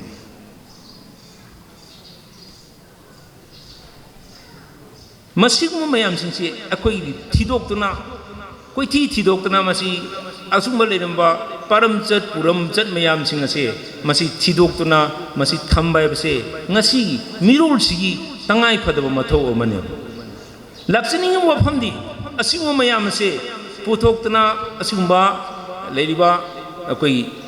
ꯃꯃꯥꯡꯉꯩꯒꯤ ꯑꯗꯨꯉꯩꯒꯤ ꯈꯥꯅꯤꯡ ꯃꯤꯀꯣꯟ ꯈꯥꯅꯤꯡꯕ ꯃꯤꯀꯣꯟꯕ ꯃꯌꯥꯝꯁꯤꯡ ꯑꯁꯦ ꯃꯁꯤ ꯄꯨꯊꯣꯛꯇꯨꯅ ꯊꯝꯕ ꯍꯥꯏꯕꯁꯦ ꯃꯁꯤ ꯑꯆꯧꯕ ꯂꯝꯗꯝꯁꯤꯗ ꯇꯧꯔꯤꯕ ꯑꯆꯧꯕ ꯈꯨꯗꯣꯜ ꯑꯃꯅꯦꯕ ꯃꯗꯨꯃꯛꯅ ꯑꯩꯅ ꯍꯥꯏꯖꯅꯤꯡꯕꯗꯤ ꯉꯁꯥꯏꯒꯤ ꯄꯟꯊꯧꯅ ꯁꯨꯃꯥꯏꯅ ꯇꯧꯗꯅ ꯂꯥꯏꯑꯣꯏꯕ ꯄꯟꯊꯧꯅ ꯄꯨꯊꯣꯛꯄꯤꯔꯕ ꯑꯗꯩ ꯍꯣꯠꯅꯔꯤꯕ ꯃꯌꯥꯝꯅ ꯄꯨꯊꯣꯛꯄꯤꯔꯕꯁꯦ ꯃꯁꯤ ꯂꯝꯗꯝꯁꯤꯒꯤꯗꯃꯛꯇ ꯑꯆꯧꯕ ꯊꯧꯗꯥꯡ ꯑꯃ ꯂꯧꯗꯨꯅ ꯄꯨꯊꯣꯛꯄꯤꯔꯛꯄꯅꯤ ꯃꯁꯤ ꯃꯇꯝ ꯀꯨꯏꯅ ꯂꯤꯁꯥꯡꯁꯤꯠꯅ ꯄꯨꯊꯣꯛꯇꯨꯅ ꯑꯩꯈꯣꯏꯒꯤ ꯂꯝꯗꯝ ꯑꯁꯤ ꯑꯄꯨꯟꯕꯒꯤ ꯁꯛꯇꯝ ꯑꯃ ꯁꯥꯒꯠꯄꯗ ꯑꯩꯈꯣꯏ ꯄꯨꯝꯅꯃꯛ ꯁꯔꯨꯛ ꯌꯥꯃꯤꯟꯅꯁꯤ ꯍꯥꯏꯕ ꯋꯥꯐꯝ ꯈꯔꯁꯦ ꯊꯝꯖꯔꯒ ꯑꯩ ꯃꯌꯥꯝꯕꯨ ꯈꯨꯔꯨꯝꯖꯔꯤ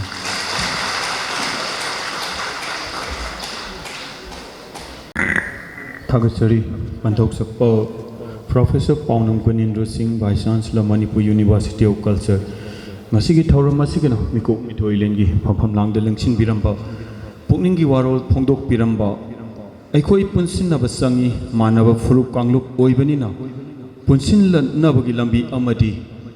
Aikogi, Lining Inachini. Lining Inachi Saukat Naba, Layu Panto Ipana, Lobi Taudanga Sibu. Puning warul oina thambiramba loinena makha taba imalishim ina lushana layu pantho ipagi yathang ghada sintha pangba ngamnaba waram phongdok pirambagi damakta noluksari mathang asidi ngasigi mi khalel athoibagi phampham langda lingchin biriba pantho sakpa mutu maniton nganba General Secretary Ukal Guest Faculty Department of Umanglai Harauba Manipur University of Culture Lengshin Biraktuna, Punangi Warol Amuk Pongdok Piranaba no luxury. Lengshin Biraksi and Hoksakpa.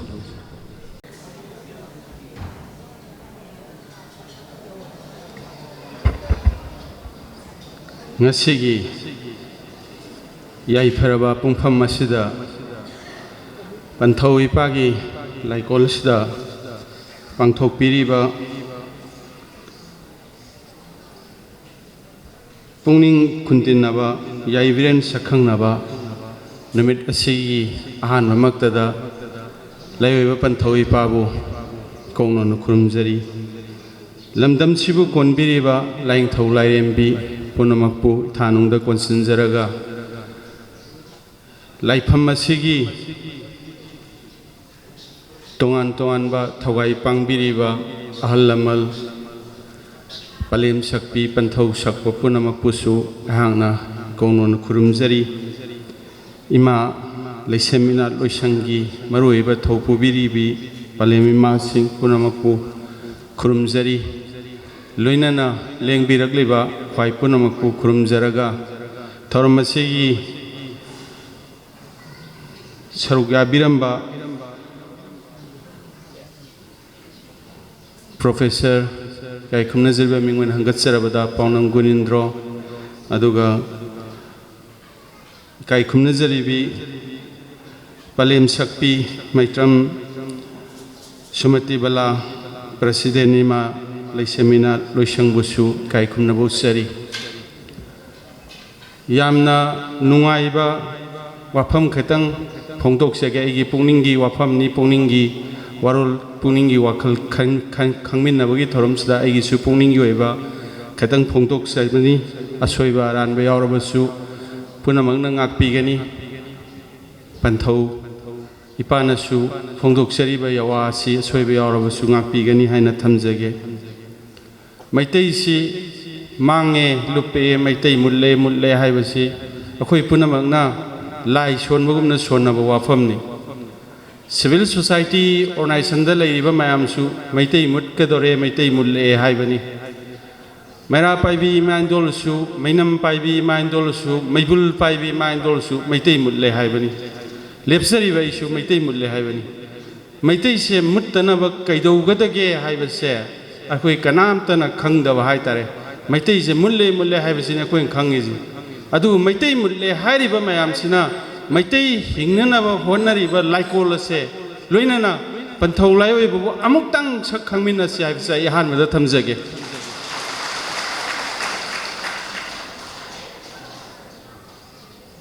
Maitegi mutharak pa kaitharak pagi tangkak Professor Ojagun Indorana khar thambirame ai thidongna donda thamjaroi ngasigi puthokpiriba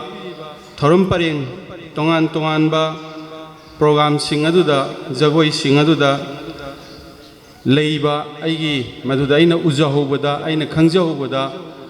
aina pungning da phorok pa wafam khatang thamjage ahan bada ꯑꯩꯈꯣꯏꯒꯤ ꯊꯧꯔꯝꯒꯤ ꯊꯝꯕꯤꯈꯤꯕ ꯑꯁꯤ ꯑꯩꯈꯣꯏꯒꯤ ꯊꯥꯡꯂꯣꯟ ꯆꯀꯣꯏꯁꯤꯗ ꯈꯤꯇꯪ ꯑꯩꯅ ꯄꯨꯛꯅꯤꯡꯗ ꯐꯥꯎꯖꯍꯧꯕꯁꯤ ꯇꯣꯉꯥꯟꯕ ꯃꯆꯠ ꯑꯃ ꯇꯣꯉꯥꯟꯕ ꯃꯑꯣꯡ ꯑꯃ ꯊꯥꯡ ꯆꯥꯏꯅꯕ ꯍꯥꯏꯕꯁꯦ ꯑꯗꯨꯝ ꯑꯩꯈꯣꯏ ꯃꯤꯠꯃꯥꯡꯗ ꯃꯌꯥꯝ ꯑꯃ ꯎꯗꯨꯅ ꯂꯥꯛꯏ ꯑꯗꯨꯕꯨ ꯄꯟꯊꯧꯒꯤꯁꯦ ꯂꯥꯏꯐꯝꯁꯤꯗ ꯎꯠꯄꯤꯔꯤꯕꯁꯦ ꯊꯥꯡ ꯆꯥꯏꯅꯕꯒꯤ ꯃꯁꯛꯇꯨꯗ Isagi nat, isagi furup, isagi wakal loksing, punamak kanjana bagi masak ama yawi haibasima ai mayamda thamjage. Akhoina kumhai oina leramiba chatnabi thodok wathok mayam se, thorum thoda mayam se, thangi oiro, tagi oiro, jagoi gi oiro, hiang tanabagi oiro, jagoi chawol kangjai gi oiro. Leirami ba punamak se leirami haidana akoina tawbuduni akoina ngasi tawrisi adu leirami ba punamak sida aikoigi saktam se kanjanaba aikoigi proof se kanjanabagi masakti thoidongna yaudaba leirami haidana akoina pangna adum pangtau torambado ngasi laiwa panthoi pan pangtau tawbugi matam natre haibado thangi sakoisina mayek sengna tai aduna Panthau ipagi laifamsi amuktang maitai muttorena thawai wabiraba mayam maitai muttore hana chinda lai sonbugumna sonbiriba mayamna panthau ipagi laifamse masina maitai hinkalakpagi maibi maira ama oire habisu nong tangdi hayanni nong makhatang hayanni aduna tarwatagadi muttore adum munminna bai bhaptuda koi wakhalduda adum leidore ba koi muttore adum munminna ba Tripura Tripuri jingje mutkrena tajai mayamna akhoi puarigi tangkak kaya da sudum ubira ta thengna birongone ba Tripura ji aina sum chachaba matamda Tripura gi khun tongan toma khun mayam ji sum chachadana yengjaba matamda Tripuri jingje adum mutte leiye mutpa haibedo karino haina aina karino Tripuri mulijena ai amukshu brahma manung da su amuk chasarui adu da su Tripura gi lalhaugi makok ama nghaktang phaminadana wari sanajai thorom amada chachabani mamuda man mamittigi mapi oro taraga noi maitai di mutri akhoi di mutlena masu dum tengthai mapi oro taga ingon pautam adaina Tripuri ji ka mai mullino haina wakhal jida sum khanjai Tripuri ji mayam ama lei adum moigi oiba political party lei moigi oiba khunai lol lei moigi oiba mayam do dum loina lei tauri adu Tripuri na mullise Kaidogi hai kanda Tripuri haina leiba Tripuri digi masagi fijet masagi loan masagi satnabi masagi leiba khudingmak to yaudana Tripuri oina hingba haitare maduni akhoi maitaisu mitokki satnabida akhoi ahenba tanarakpa mitokki sakchayo thakta ahenba tanarakpa mitokki akhoi harau kumaida ahenba tanarakpa mitokki fijele tengda ahenba tanarakpa Sije karigino hai taragadi mase akhoi maitai munna nabi akhoi na khong thangjin jabane aduni Tripuri na mulisi lai haraubasi toina sasai lai pham ayam sasai Manipur gi mafam karai karai da karamba laifam lege kari maming kawi haibase ai mit uisalaga ju dum haiba ngammi ado kaidorage hai kanda lai haraubada set kadaba fijet leiteng se hojik kamai torage da phanek mapal se phajana design torba suk wang ba phanek mapan mayam ama lonbi mapa mayam ama selaga lai harau ji loi thokleba adu itargadi akhoi gi lerami ba harau phi haidana seng sengna leramba thambal leiko ki phajaba amachung magi value do manghal lakpa natra adu itargadi akhoi maitai gi masak tak na bo hona ba thambal leiko haibase nat amachung channabi gi thadok na ba yadra phanek to muthal laga ima indol mayam na phajaba design mayam do sina pase maitai mutpagi khongthang amani haibase yabiyo sibos phare tham lai harau ba tokshi phanek mapan phajaba do designer mayam na puthoi design toraba phanek mapan phajaba mayam do set laga isa gi luhong bada ching amta haibiu ne yabra yengsi yani thajade akhoi gi nat ki leiriba thambal leiko ki chatna vido madu mangera phajera madu set laga isa gi luhong bada ching hirakane aba adu main tawdana nat ki leiramiba fijet leiteng mayam je ngasi mangalli je Bihari ne nate Bengali ne nate maitai aina ne ba maduguma maitai aido oigum ji haibani panthoi pana hairi je oigum ji akhoi oisi haibani akhoi do akhoi oisi akhoi oiba matamda akhoi gi leiriba saksa phibam fijet leiteng punamak to madu chatchi haibani aduni ngasai sigi stage deida maru oina ibiri je mase mayam punamak na ju khangbiramgane ai ju pungningi pharokpadu ai mayam da pawdam jabani mayam punamak ju khangbiri bang haktani aduna Toramiba Leramiba Poshe, Lerami Haina, Akujum Tor Satpa. I think Kazik Payra can together, Akoi the Pompey Pay, Pompey Pay with the Mutpa Hais. And Akoi Mutpayadri, have said, Pantona, Atsetpa, Wakalol, Amada, Mayam Punamata, Masit, Oiba, Iwai Ihuldo, Pibani Haina Tamzage, Mashima Punamana, Kangna Sapio, Kangna Loviva, Matsangi, Kangna Ubina, Kangana Ubama. Kangdana ubamani ko kangaga ubama aduna akoi kangna uji haibase ai tinbiriba punamakta ai amkana haijeri aduna mathangi thoramda kai lakhe da akoi gi sintha isei nattabagi mamang da akoina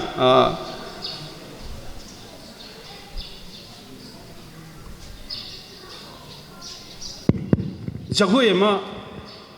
yawi gibedo Imalay Marel Kurum Sidabi Saitaro Imalay Marel Kurum Sidabi Sintha Sagoi Mase Mayam di Kangde ko Mase I Shoi Rakino I Wakalje and I pulling the power of the Pongdok Chigo I Shoram do Maliketa Mase Le Shemlon Le Shemlon get Aruba Tanka Gamani Panto Ipana Putopi Mayam the Ulise Masi Aruba Tanka Gamoy Le Shemlon Le Shemlon get Aruba Tanka share I Zagoi do get Kutekta, Kongchata, Kazuyawi. Aduga, Maruina Zagoi Zigi back the Saiba, Manning background the Saiba, Ishagi Mayak Singja. Masay the Pongtu is in the Munataragadi to Kiao Sung Yakwedi. Yadi Kangbangam there, Tamoizi Kangbangam there. Shibu, Akwegi Hinganabagi, Lambi Sidalere Havase, Masimita Pitari Kanzayo. Kaino Hakan, Pandraba Taida. Atay the Pandraba, Toroktraba. Ado Pantoi Pana, Karamba Wakalon, the Karamba Chingu Kanagi, Poktak, the Shigi, Zahoise, Putopino Havase, Masi, to Kiaosung, to Sungel. Mayam this young Birong with us, young Biron the Kang, the other name, Mayam, Manadam, Lere, and Hizer. High River, Tariba Sayexing there. Matang Tara is in there. Yam Lubat Tantang Actaneva, Kana Putui. Le shem ngai da kana pun tu puthui le shem le se le shem ngai da kana puthoke haibedo jago is da mai sheng na ulle masa ka puthui masa jing na kai sintha panghi haibedo jago is da puthui lairik paro dra ju yare puya ka nai na dra ju si yenga dung khanga dong puya ne si puya do sin lairik paro ju puya paro ju si puya oirabani aduna ne ina tu khyok sung ni haijeri aduna jago is da thari ba wahi thi ba khuthe aduga ahanbada kaidawi yangoi chagol thodana Imalay Marel sidabina ताइबंग सिंथा पांगे हाइदना सिंगने बमगलुना लाकपदो जगोई उल्ली अदुना हाइने ये इमा नाहक्ति lies खिफेल थक्ता यांगोई खुदुप थौबदा यांगोई खुंगुल तादबिने हाय lies खिफेल थगैदि लिग्ला मथकु लिग्लाबु lies खिफेल कविको लिग्ला मथक यांगोई खुदुप थौबदा यांगोई खुंगुल ताहंदब ngam हाय आइदि इमा जो तौब ngam मयाम अमद मतिक मयाइ दुबु सैथारिनेब अदुना सिगी Jagoi से मसी लाइफम ज तिल्लिबा अखोई पुनमौना खंग ngमबा पुनिंगजिना वाखलजिना मयेक सेंगनाबु खंगबा अदु इतादिने पुया पाइबा मीगाजे कनाम उबिरुनु जगोई जिदा तुम लोय यावरबनि आई हाइजेनिंग कनामते उबिरुनु सिदा लोय यावरम सी वारी जे खंगगा लोय यारदों अदुना मदु खंगबा खंमिनबा मा संगी हाइबजे आई मयामदा आइगी पुनिंगदा फावरकदो थमजबनिको मथंगदा हुजिकी अरोइबदा लाकपीखिबा अखोइगी होय साथेक सानुई जगोई मसीमदि आई खितंग मयामगा खितंग सिमजु खितंग खेनरंगनि जगोई से याम फजैयो जगोई से अखोइगी मीगी लोन हारगदि गट अमा याव जगोई ने हाइता गट की जगोई ने अदो लाइफंगसु सन्नबदा खितंग चानदब्रां खन अखोइगी ngसाई जगोई सिगी वाहै वता मयाम से मसीदी मयक सेंगे अदो जगोई से अखोइगी हेक्ते पुंगनिंग वाखलसिदी याम साथेना मयोन सोंगहले जगोई जिना अदु लाइफंसिदी लाइगी तिनगी ओइबा लाइफमनिना ngसाई अमजिना लाइगी तिनगी ओइबा कांगलोनदा खितंग थैरकपदुदा अखोइगी लाइफमजिगा चानबजि खरा वालब्राना का खनजैयेबको अदुना ngसाई अमा अहानबगी इमा अखोइगी लेमरेनगी जगोइदुगा होजिकी अखोइगी होय जगोइजिगा अनिजि येंगनाबदाबा अस मसी जगोइजि मसी अखोइगी लाइफमजिगी खितंग चानरप खितंग वालदा मसी चित्रहार का अदुम मानजलके तौबा हाइतारेनिको अदुगुम हमका सुम पुनिंगदा इफाम पुनिंगदा फावजबनिको फदि मसीना इवाई इनिन याम पीब जगोय अमोय मियोइबगी ngahaktang इवाई इनिन अखोइगी पुबदो वराबा नुंगाइरक्त्रबा सोंदरबा मतमदा अखोइगी ताइबंग मियोइबसे इवाई इनिनसे लाअगदि पांगल कनखली वाखल लौसिंग कनखली अदुगा साम पांगल मयेंग तारमदो फदुइनेबा अदुगुम्बा अमा यावें खली अदु नुंगाइरिबसि ngसाई अखोइगी कइनोदा होय सिदि यावरिबा वाही वता मयामसे लोइनदि थादोख्रबा लोइनदि सक्तोख्रबा करी हाइनो जि मयामजिना मु खंगौदबा मम थुइने मयामजिदा हाइदे हाइदे जगोइजिना सादि सादोए अदुगा जगोइजिदा हाइरिजि करिनो जिदि मयामना मु खंगौदबगी पोट अमा लेरंगद्राना इंग हाइफेट खंजै आइजि सुमै खंजबनिको आइबुदी अदुम खजि खजि खंबोय खंदबोय तोरगा अदुम खंजहौरे मयामदा करी लेबिनोदि अदुमदि आइ पुनिंगदा चिंनै अदुना जगोइजिदा हाइरि सा कॉम्प्लेक्स जागनो न सम सांगनी हाइना हाइगिको मयाम ताबि सा कॉम्प्लेक्स जागनो हाइजे करी हाइनो जि मयाम दे मु तरंग चत लौरब्रा सिने खलिस तरंग साइ खंगना खंगसे हाइबदो अदुनिको आई सुम मचा अमा सुम तेंतक सुम आई सुम वारी सुम साजरकेको आई खंगबगी नते अदुम पंथौना पुनमकसे पंथौ इपाना लोइना खंगबीबनी अदो पंथौगी ममांगदा याम हंकटपजु इतिक नचदे अदुना तेंतकना आई सुम मयाम पुनिंग वाखलदा फावरकपदो पावदम जबनेना खनबियो सा कॉम्प्लेक्स जागनो न सम सागना हाइबजे कॉम्प्लेक्स मखल अमनी सा कॉम्प्लेक्स हाइजे खोई कॉम्प्लेक्स मयाम सिंजु चानै दो अदगी खितंग हेना पौवी मका कादो खितंग फल्ली मसीगी कॉम्प्लेक्स मखलसे मसी अखोइगी चनुरा नुपी ओइबिसिंगना अखोइगी इगी नुंसितकी येनराबदा मसीगी कॉम्प्लेक्स से अखोइगी हप्ता अमा मसी तोइना हप्ता अमगुंबजे फजना चारगदी मागी इ नुंसित येनबदो फै अदुगा अखोइगी इरम खोंगलमजे सेंगनबा ngamba कॉम्प्लेक्स नि अदुगा मागी अखोइगी करी हाइतारे अखोइगी कइनो से याम मरंग कहनबा हाइतारे अदुदुना मसीगी कॉम्प्लेक्स से याम तोइन चासलदी नंगी पुनिंग वाखलगी इहुंदना पांगलदुना हेनगीदना मीगी नुपादा काइहौरुनी मीगी नुपाना नसमदु फुइबीनी चागनु हाइरिदिसे चागनु याम तोइन चानो नाइ अखोइगी हार्मोन से नुपीगी हार्मोन से याम पांगल कंखलनबा अखोइगी कइनो खंगनेबा अदुना नंग याम तोइन चासलदी मदो मीगी नुपादा नंग मियें कारण तौरना मी नुपीना नसमदु फुइनी ꯁꯟꯗꯨ ꯁꯥꯡꯇꯣꯛꯑꯦꯗꯅ ꯐꯣꯏꯔꯗꯤ ꯑꯗꯨꯕꯨ ꯇꯥꯛꯄꯅꯤ ꯑꯗꯒꯤ ꯅꯣꯡꯊꯧꯔꯦꯝꯕꯤꯅ ꯄꯥꯝꯕꯤ ꯑꯃ ꯑꯗꯨꯝ ꯂꯩ ꯁ꯭ꯋꯥꯏꯗꯁꯨ ꯑꯗꯨꯝ ꯍꯧꯋꯤ ꯁꯤꯒꯤꯁꯤꯅ ꯅꯨꯄꯥꯒꯤ ꯍꯣꯔꯃꯣꯟꯁꯦ ꯌꯥꯝ ꯃꯄꯥꯡꯒꯜ ꯀꯟꯈꯠꯍꯟꯕ ꯑꯗꯨꯅ ꯆꯥꯗꯥ ꯅꯧꯗꯥꯕ ꯉꯝꯗꯕ ꯅꯨꯄꯥꯅ ꯃꯁꯤ ꯉꯥꯃꯨ ꯑꯌꯥꯏꯕꯒ ꯍꯞꯇꯥ ꯑꯃ ꯑꯗꯨꯝ ꯊꯣꯡꯗꯅ ꯀꯩꯗꯧꯗꯅ ꯆꯥꯅꯩ ꯃꯥꯏꯕ ꯑꯈꯪꯕ ꯑꯔꯤꯕꯁꯤꯡꯅꯁꯨ ꯑꯗꯨꯝ ꯄꯤꯖꯩ ꯑꯗꯨ ꯃꯁꯤ ꯆꯥꯔꯒꯗꯤ ꯇꯣꯏꯅ ꯆꯥꯁꯤꯜꯂꯒꯗꯤ ꯅꯆꯟ ꯅꯆꯦ ꯃꯁꯛ ꯈꯪꯉꯣꯏ ꯆꯥꯒꯅꯨ ꯍꯥꯏꯕꯅꯤ ꯑꯗꯨ ꯅꯨꯄꯥꯗ ꯅꯨꯄꯤꯗ ꯁꯨꯃꯥꯏꯅ ꯇꯥꯛꯑꯦꯕ ꯑꯗꯒꯤ ꯉꯁꯥꯏꯒꯤ ꯑꯩꯅ ꯍꯣꯏ ꯁꯤꯅꯣꯁꯤꯁꯇꯕꯨꯗꯤ ꯏꯕꯤꯔꯦ ꯌꯥꯝ ꯐꯖꯅꯀꯣ ꯁꯤꯅꯣꯁꯤꯁꯇꯨꯗꯒꯤ ꯑꯩꯅ ꯈꯤꯇꯪ ꯊꯩꯗꯣꯛꯆꯔꯒ ꯈꯤꯇꯪ ꯍꯥꯏꯖꯕꯅꯤ ꯃꯌꯥꯝꯅ ꯋꯥꯔꯧꯕꯤꯒꯅꯨꯀꯣ ꯑꯗꯨ ꯈꯤꯇꯪ ꯑꯩꯅ ꯁꯨꯝ ꯇꯝꯖꯕꯅꯤ ꯄꯨꯛꯅꯤꯡꯗ ꯐꯥꯎꯔꯛꯄꯗꯣ ꯑꯗꯒꯤ ꯑꯃꯨꯛ ꯑꯩꯈꯣꯏꯒꯤ ꯇꯨꯝꯕꯤ ꯇꯨꯝꯕꯤ ꯅꯥꯇꯨꯝꯕꯤ ꯁꯤꯡꯖꯨ ꯁꯨꯔꯝꯃꯣ ꯅꯪꯒꯤ ꯁꯤꯡꯖꯨ ꯌꯥꯏꯅꯝꯕꯤ ꯀꯅꯥꯅ ꯆꯥꯕꯤꯒꯅꯤ ꯍꯥꯏ ꯃꯁꯤꯒꯤ ꯋꯥꯍꯩꯁꯤ ꯑꯣꯟꯊꯣꯛꯅ ꯐꯖꯈ꯭ꯔꯕ ꯁꯤꯒꯤ ꯁꯤꯗꯩꯗ ꯊꯥꯔꯤꯕ ꯄꯥꯎꯔꯧ ꯃꯌꯥꯝꯁꯦ ꯇꯥꯏꯕꯪ ꯃꯤꯑꯣꯏꯕꯗ ꯄꯤꯕ ꯄꯥꯎꯔꯧ ꯄꯥꯎꯇꯥꯛ ꯁꯤ ꯅꯠꯇꯕ ꯂꯥꯏ ꯍꯔꯥꯎꯕꯁꯤꯗ ꯃꯄꯪ ꯑꯣꯏꯕ ꯃꯄꯨꯝ ꯑꯣꯏꯕ ꯋꯥꯈꯜ ꯂꯧꯁꯤꯡ ꯌꯥꯝ ꯊꯣꯛꯄ ꯃꯌꯥꯝ ꯑꯃ ꯌꯥꯎꯔꯤ ꯑꯗꯨ ꯃꯌꯥꯝꯁꯦ ꯂꯣꯏꯅ ꯈꯪꯃꯤꯟꯅꯗ꯭ꯔꯒꯁꯨ ꯍꯧꯖꯤꯛꯀꯤ ꯑꯩꯈꯣꯏꯒꯤ ꯖꯒꯣꯏꯁꯤꯒ ꯃꯔꯤ ꯂꯩꯅꯅ ꯊꯥꯕꯤꯈꯤꯕ ꯋꯥꯍꯩꯗꯨꯗ ꯑꯩꯅ ꯈꯤꯇꯪ ꯁꯨꯝ ꯃꯌꯥꯝꯗ ꯄꯥꯎꯗꯝꯖꯕꯅꯤꯀꯣ ꯑꯩ ꯈꯪꯗꯅ ꯅꯠꯆꯗꯦ ꯑꯗꯨꯅ ꯇꯣꯝꯕꯤ ꯇꯣꯝꯕꯤ ꯅꯥꯇꯨꯝꯕꯤ ꯁꯤꯡꯖꯨ ꯁꯨꯔꯝꯃꯨ ꯅꯪꯒꯤ ꯁꯤꯡꯖꯨ ꯌꯥꯏꯅꯝꯕꯤ ꯀꯅꯥꯅ ꯆꯥꯕꯤꯒꯅꯤ ꯍꯥꯏ ꯌꯥꯝ ꯐꯖꯕ ꯋꯥꯍꯩꯅꯤ ꯅꯨꯄꯤꯗ ꯊꯥꯕ ꯁꯩꯊꯥꯕꯅꯤ ꯋꯥꯍꯩꯁꯦ ꯅꯨꯄꯤꯗ ꯀꯔꯤ ꯍꯥꯏꯔꯤ ꯅꯨꯄꯤ ꯍꯥꯏꯕꯁꯦ ꯍꯛꯆꯥꯡꯒꯤ ꯂꯨ ꯇꯣꯡ ꯄꯨꯝꯅꯃꯛꯁꯦ ꯂꯨꯅ ꯅꯥꯟꯅ ꯂꯩꯒꯗꯕꯅꯤ ꯃꯅꯝ ꯆꯦꯜꯍꯟꯕ ꯌꯥꯗꯦ ꯍꯛꯆꯥꯡꯒꯤ ꯊꯣꯡ ꯃꯌꯥꯝꯁꯦ ꯃꯅꯝ ꯆꯦꯜꯍꯟꯕ ꯌꯥꯗꯦ ꯃꯗꯨꯒꯤ ꯃꯅꯝꯗꯨꯕꯨ ꯆꯦꯜꯂꯕ ꯑꯩꯒꯤ ꯁꯤꯗꯩꯗ ꯁꯤꯔꯤꯕ ꯁꯅꯥ ꯂꯨꯄꯥ ꯐꯖꯕ ꯅꯥꯗꯒ ꯌꯥꯜꯂꯤꯕ ꯁꯨꯛ ꯁꯥꯡꯕꯒ ꯀꯔꯤꯝ ꯀꯥꯟꯅꯔꯣꯏ ꯀꯅꯥꯒꯨꯝꯕ ꯅꯨꯄꯥ ꯑꯃꯇꯅ ꯍꯟꯅ ꯌꯦꯡꯅꯤꯡꯗꯦ ꯑꯗꯨꯅ ꯅꯨꯄꯥꯅ ꯍꯟꯅ ꯌꯦꯡꯅꯤꯡꯉꯣꯏ ꯅꯪ ꯍꯛꯆꯥꯡꯗꯣ ꯃꯅꯝ ꯆꯦꯜꯍꯟꯒꯅꯨ ꯍꯥꯏꯕꯅꯤ ꯁꯤꯗ ꯇꯥꯏꯁꯦ ꯃꯁꯤꯗꯤ ꯃꯌꯥꯝ ꯍꯥꯟꯅꯁꯨ ꯈꯪꯕꯤꯔꯝꯕ ꯌꯥꯏ ꯈꯪꯕꯤꯔꯝꯗꯕꯁꯨ ꯌꯥꯏꯀꯣ ꯄꯨꯟꯁꯤꯔꯣꯟꯁꯦ ꯑꯩꯒꯤ ꯄꯨꯟꯁꯤꯁꯤꯅ ꯀꯔꯤ ꯇꯧꯒꯅꯤ नुपा अमगी पुंसीना नुपी अमगी पुंसीना करी लिचत चटकनी करी तौगनी हाइबदो मधु ताकप सैथाबनेब सिदैदा थारी मयाम अदुना कैदौरे पेम लेहाउनु लेहाउ योनगे चटखिबा लेहाउदी योलमदे माना पांब नुपादा खुदोल तौथोमे माना पांब नुपादा माइ लेहाउदु खुदोल तौथोमे जी नुपी एमना nga योने चखरे nga दो योलमददना माना नुपा अमगा मिसी खनना खुदोल तौथोमे दि चै सारोइद्रो अदुगुमनेबा अदुबु अदुदि नत्तेबा नुपीगी फजबा इंखलकपसे मसी कनागा पंखक ओइ करिगा पंखक ओइगे कांदा सिंगे लेरे लेहाउबा पंखक ओइ लै पुनमक्ते अथोइबसे लेहाउनि हाये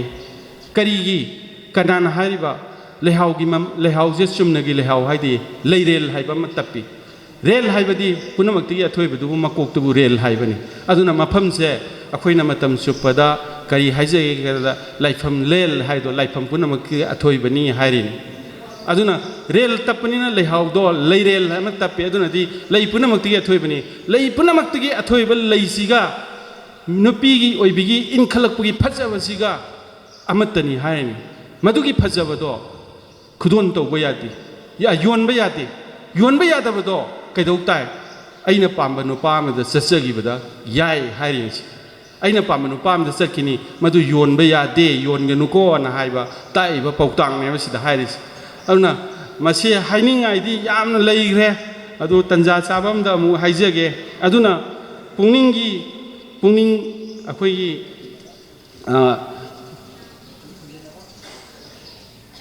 पुंगिंग खुंतिनबा याइफिरेन सखंगनबसे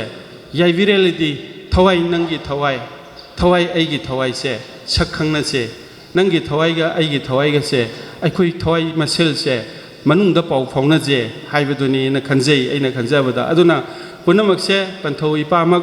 लाइमांगदा लिंगसनना लेबनिना याम हाइबसे इतिक नचदबनिना अइ टेंशन जगे अदु अमतंगदि पुनमक्की मफमदा मरुइना पंथौ इपागी मफमदा अमखक्तंग हाइजनिंगी मरमदि करिनो हाइ कांदा अखोइना औग्री सोंगबना म तौरी औग्री सोंगबसे लेकाई खुन खुदिंगे सोंगी लेकाई खुन खुदिंगे औग्री सोंगबा हाइबा थोरमजे पांथोंनरे करिगी पांथोंनरे कांदा अइगी सनबिदो नुंसीबदगी अइगी सनबिदो मांगदनबा अइगी थोरम परेंगदो मदु पामजबदगी पांथोरकपने लौई अदो पामजरबदगी पांथोकपजना कई तौरगे हाइ कांदा औग्रीजे खुइगी नुपी मयाम ngauksannabagi thorom oina onthore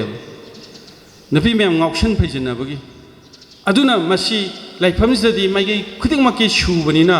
लाइफमसिदा औग्रीगी करमाइना चोंगदगे औग्री हाइबसि करिनो औग्री करमाइना चोंगदगे जे पंथौ इपाना अमुक्तंग मयाम ज निंजंग बिरगदी औग्री चोंगिबा औग्री चोंबगी नमादा ngoksen फैजिनरिबा मयाम जे अखोइना अखोइ अमममना अममम हायरगदी खरा फरकदरना खल्ली अखोइगी पालेम इमाजिंगी मफमदा इना हाइजनिंग जे इमा इना लोइसंगी मैम हाइजनिंगे अदुना औग्री चोंबगी नमादा मैम से ngoksen फैजिनबगी थबकसी याम तौरे औग्री चोंब मतमददी ममैगा मकोकदो तन्नब यादी अदो होजिक्ति कैदौरे औग्री चोंबगी ना मिंगदा अखोइगी तौरोइदब पुनमकसे तौसलगा औग्री चोंबसे मंगहनगदोरे सिमा अदगी अतोपमना सरोइ खांग हाइदना लेकाई कुल खुदिंगी सरोइ खांगिसे मसिमगा मसी कैनो हाकांदा सरोइ खांबसे सरोइगिनेना तमख्रब पोटसे अमुक हन्ना कनागुंबा अमगी मयुमदा कईदा पुसन्नब यादे अदु पुसन्नब यादबदो कोबी खितंग फजबा मा यावराजु योंचाक चेरोंग खितंग फजबम यावराजु खुंदुगी खरा अहल लोइबी लेकाइदु खरा अहल लोइबीना इनाउ जनोइ वारों नोइ मसीमदा इ पुरगे न सिगाय अप दुम पुसनग्रेब मदु कई तोइनो हाकन सरोइ सिगाय अप पुसल्लेब सरोइ सिगाय अपगी पुसल बजिमतंगा अदगी लाइगी सिंजुनेना सरोइगी मसिनचाकन अमुक येनसल्लिएब मसीमतंगा अहुम सरोइ खांबजिगा औग्री चोंबजिमतंग अखोइगी लाइफमजिदगी सिनी हाइना अमतंगा ताकपा ngमगदी अखोइजी मैतै ओइजे हाइबदा अखोइगी मैतै ओइजे ना अदुम मैतै ओइनबा अदुम चटखरगा अदुम मुटपगी थौंगजे खरा मखै फरकदरन खल्ली अदुना अरोइबदा पंथौ इपाने याइफरे अदुगा लाइफम लेन असिना याइफरे पंथौ इपा लायोयबु पुंसि नुंसांगना मतम चुपदा टेक्ता कायदब ओइसेनो हाइबा वाफम खरजे थमजरगा लायोयबु पंथौ इपाबु खुरुमजगा मयाम पुनोक्तगी कायननाबा हाइजरी पुनोपु खुरुमजरी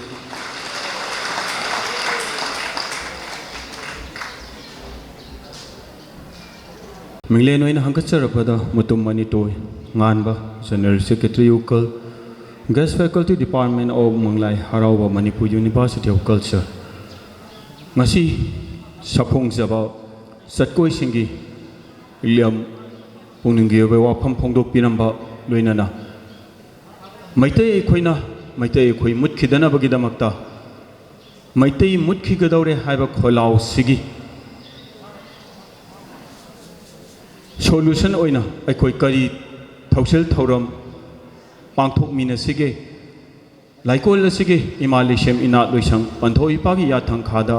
sinpangjariba imalishem ina loisangna loksin jabaga loina layo panthoi pada hangat chaduna karam ba thausil sing pangjaraga mutki gadori hairiba maitai ese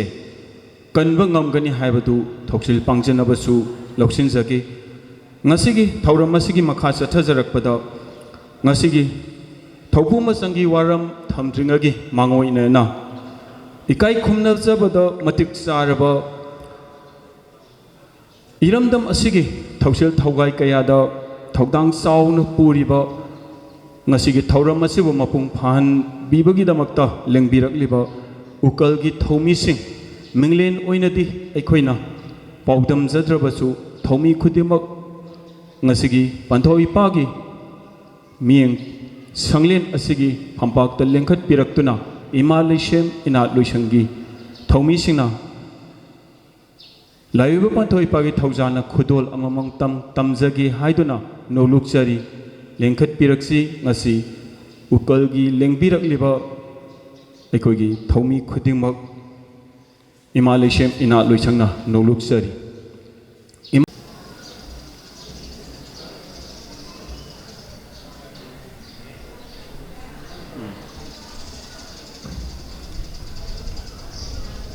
asumna layoiba panthau ipagi thaujalna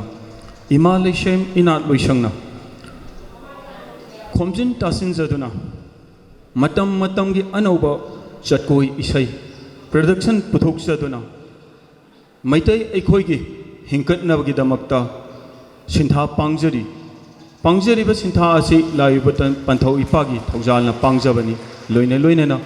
imalishem ina loisangna ngasi lengbirakliba panthau chakpa amadi maru mapija khudingmakpu oksabagi thauram asisu atangba mikup amani haina lawjaraga matung tarakpa thausil khudingmaktasu thausil pangminasi haiduna ima leisem ina loisangi maikai dagisu noluk chabagloinan ikai khumnabasu utsari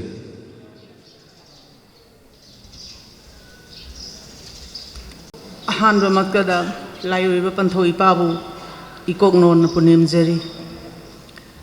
mathang thangnana ngasigi mifam masida ngasigi thoram masida lengsin biriba laifam sigi laibudhauma ban amadi lengsan biriba phamthon phamnaiba laifamgi baba saklabasing mama saklabising isaningon piba punamakpasu aina ikai khumna bagaloina na noluksari ngasi asi megi tarik taret lisinganiga kunga manga kalengi tarani panba yumsa kaisa numit asida laiwe panthoi pana akhoi mayam singsida jagoi anikak thaujanpi amana imalai marem kulum sidabi laifau jagoi laihau jagoi amana hoi sathe sanoi jakoi hairiba anise yumsa kaisa tha magi ahambara isoi dana pangthok saba puning khuntinaba yaibiren sakhangnaba haibadugi numit ni ngasi ase asidaida pangthok jaribasibu matlam kaya kaithoga lengbirakliba aikhoigi nikhallen athoibagi phampham langda lengsin biriba ukali motum maniton nganba general secretary ukal gas faculty department of umanglai harauba loinana mikok mithoilen gi phampham langda lengsin biramba thabak leibadagi lengbihraba professor paunam gunindra singh vice chancellor manipur university of culture ani busu ehangna ikai khumna jabaga loinana ikok nonjari ngasi ase khoigidi yamna nungairaba numit amani haibidi masak nairaba akhoigi manipur gi cultural university se sina jana thabak pangthokra hinga kaba matam sida vice chancellor amana culture gi lining gi oijariba laifam sida lengbirakna phajara wafam kya thambiramba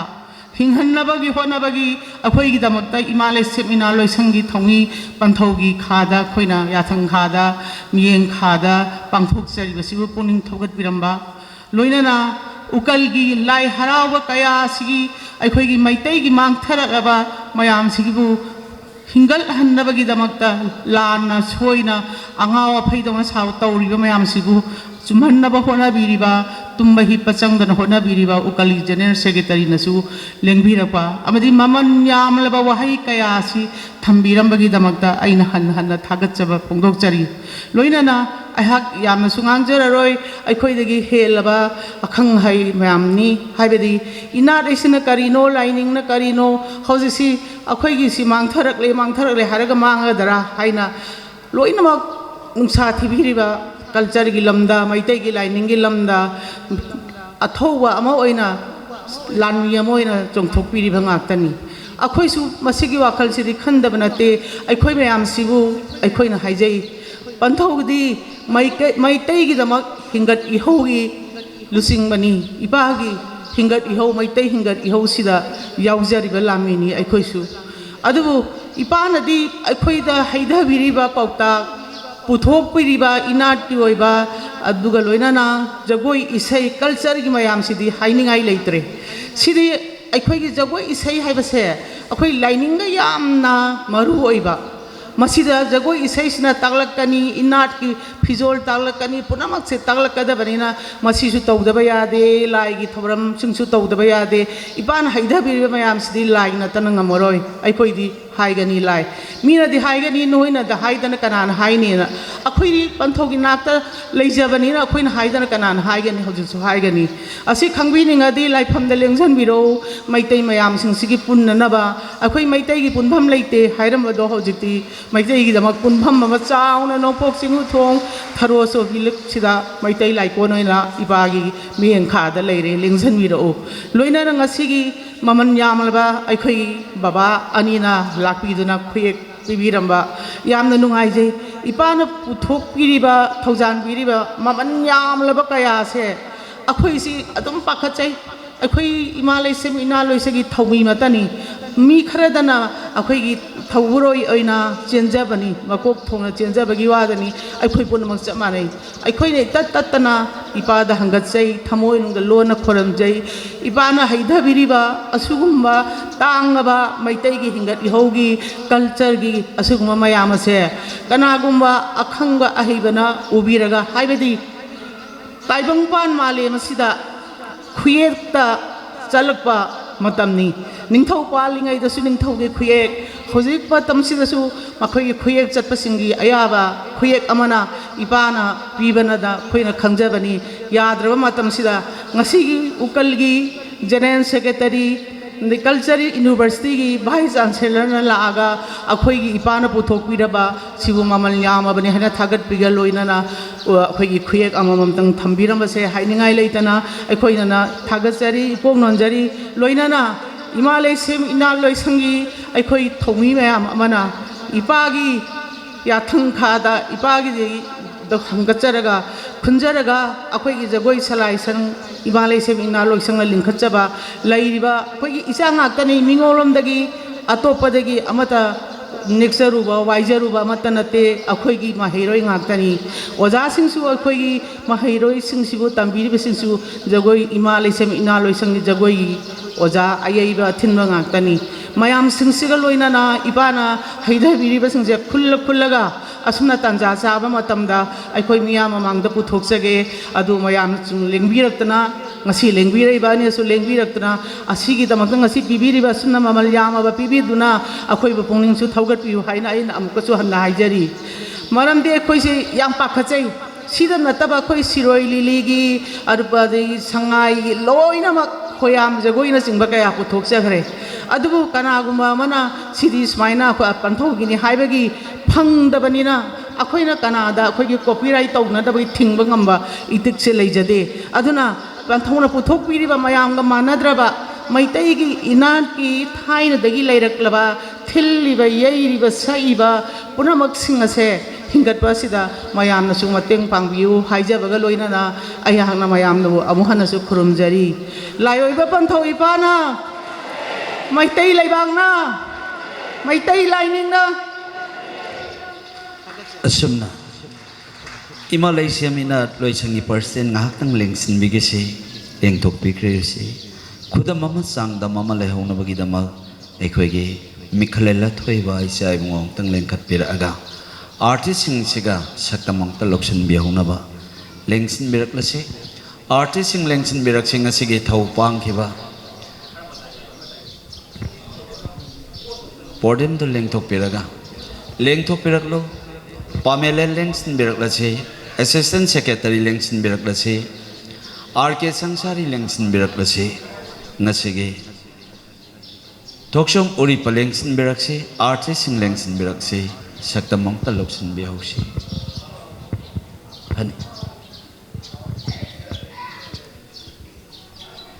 lengthro abe ma bungo lengthro saktamang taloksin hausi maman yam laba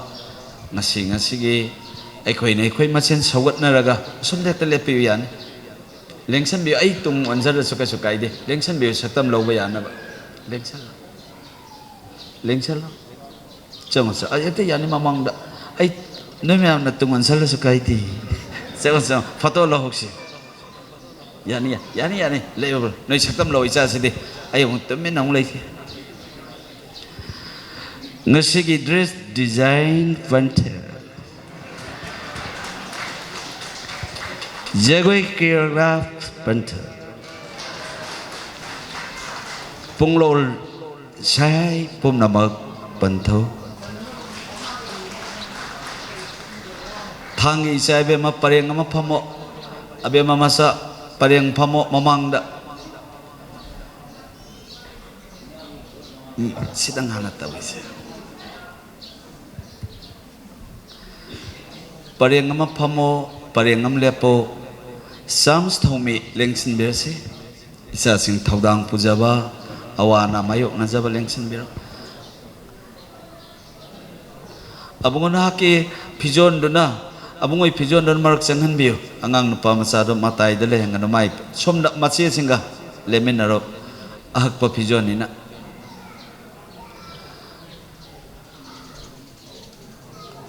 aduna isa si matai rom da khara santok piu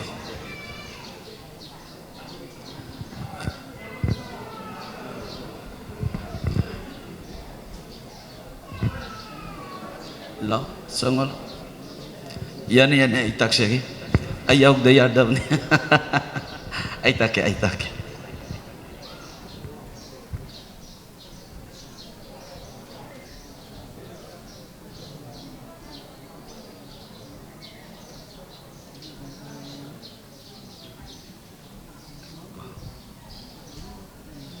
Vice lengsin beraksi Vice President lengsin beraksi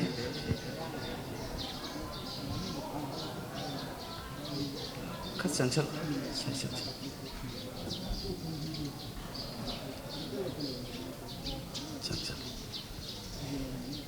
Phải bác ta phong độ bên mà nó tới nói lê khoa phải bác ta phong độ bài lên xin là xin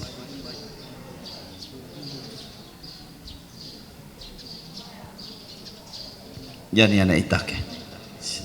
xong được mà percent bài xong được sẽ lên xin biết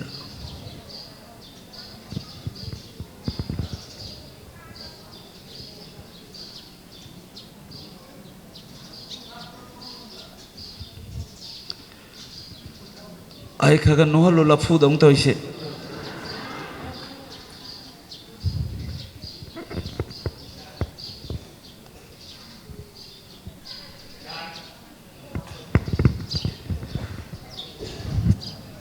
tay băng pan bada lấy đi băng hoa đi mà mồm lôi ngã sige yare ai cái link xin mình ra xin là phong tăng khai phong ipa cái link xin mình na ba abe mà tăng khai phong Amo tangkai pamo, nupang ay na somdala, nuping ay na somdala. Na ini kayak dulu no. Kayak siang dan maya itu ngau le. Taibang leng berak liba pantau siapa palem sapi isa ningol piba pun namak. Mamal yam na yame ngasigi leng berak liba pun namak sing ngasi. Miway ba masyan wa kundin na rin ngasi de. Lupa tarit senjana laibang ambayaba minate koi khudimag singnase adubo asin bakaya de kai thokpiraga thap kraba selwai sing yaurukba haibase matam sigi matungina langon sigi matungina mapu mahakna tharakpadagi aikhoi khudimag singnase yaibirel khundinaba ngamlibane aina ngasi taibangi isa isu nungsiba mayam chahi kuntra aina lai thawal phanglapa matamda kalam khraba mapangan pumnamak loinamak mayeng takre koro nongja amada lengbirak lame maibi kumar haidana alibung osina aibo ubada matam yauradana saphongla awaida ko pari hairaga panthau haidana amuksu kon nole hairiba maibi kumar aido lai khidre aduga loinana Lamdam sigi powerba waja chawi sana padamasiri award oijaramba adu shodum lae nungsi pabong kai leibirage na hangi hai nang ina phamdai langning da la inin he hai kai dau birage pabong hai nang ina nakta leiba Elizabeth to aina fellowship ki khalama bani ne pau tambala inine haidana asum maina alli bungo do shuadmak Lairik ida na pibirame panthau gi mafam da noi hangba lep kano sibagi namit khangmani panthau se adana sibagi namit hangmune haidana mayam na noi na oi bai khoi da sibai namit hangu haisu asumna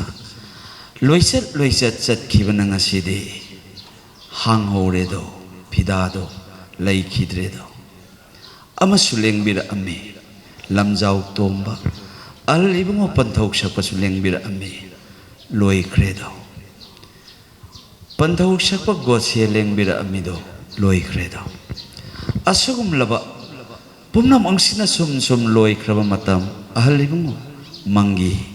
penagi pu mangi ꯂꯦꯡꯕꯤꯔꯛꯑꯝꯃꯤ ꯃꯊꯪ ꯃꯊꯪꯅ ꯂꯣꯏꯁꯤꯟꯈ꯭ꯔꯕ ꯃꯇꯝꯗ ꯀꯅꯥꯅꯅꯣ ꯄꯨꯍꯧꯒꯗꯧꯔꯤꯁꯦ ꯃꯩꯇꯩ ꯂꯩꯕꯥꯛꯀꯤ ꯑꯩꯁꯨ ꯆꯠꯅꯈꯤꯕ ꯃꯌꯥꯝꯗꯨꯒꯤ ꯃꯔꯛꯇ ꯑꯩꯁꯨ ꯑꯗꯨꯃꯛ ꯇꯨꯡ ꯏꯟꯈꯤꯕ ꯅꯣꯡꯃ ꯅꯨꯃꯤꯠꯇꯨ ꯉꯥꯏꯕꯅꯤ ꯑꯩꯁꯨ ꯆꯠꯄ ꯇꯥꯕꯅꯤ ꯑꯩꯅ ꯉꯁꯤ ꯃꯍꯥꯛꯀꯤ ꯅꯨꯡꯒꯤ ꯋꯥꯍꯟꯊꯣꯛꯇꯤ ꯎꯀꯟꯅ ꯈꯪꯁꯅꯨ ꯑꯗꯨꯒ ꯂꯤꯔꯛꯁꯅꯨ ꯋꯥꯔꯤ ꯃꯌꯥꯝ ꯑꯃ ꯃꯗꯨꯅ ꯅꯈꯣꯏ ꯄꯨꯝꯅꯃꯛꯅ ꯇꯥꯍꯧ ꯍꯣꯏ ꯁꯥꯊꯦꯛ ꯁꯥꯅꯣꯏ ꯆꯀꯣꯏ ꯑꯩꯅ ꯄꯨꯊꯣꯛꯆꯕꯗ ꯃꯍꯥꯛ ꯐꯖꯕ ꯅꯠꯇꯦ ꯍꯩꯕ ꯅꯠꯇꯦ ꯈꯪꯕ ꯅꯠꯇꯦ ꯃꯩꯇꯩ ꯅꯨꯄꯥꯁꯤꯅ ꯆꯀꯣꯏ ꯁꯥꯕꯁꯦ ꯅꯣꯡꯃ ꯅꯣꯡꯃꯒꯤ ꯂꯩꯁꯤꯜꯂꯛꯇꯦ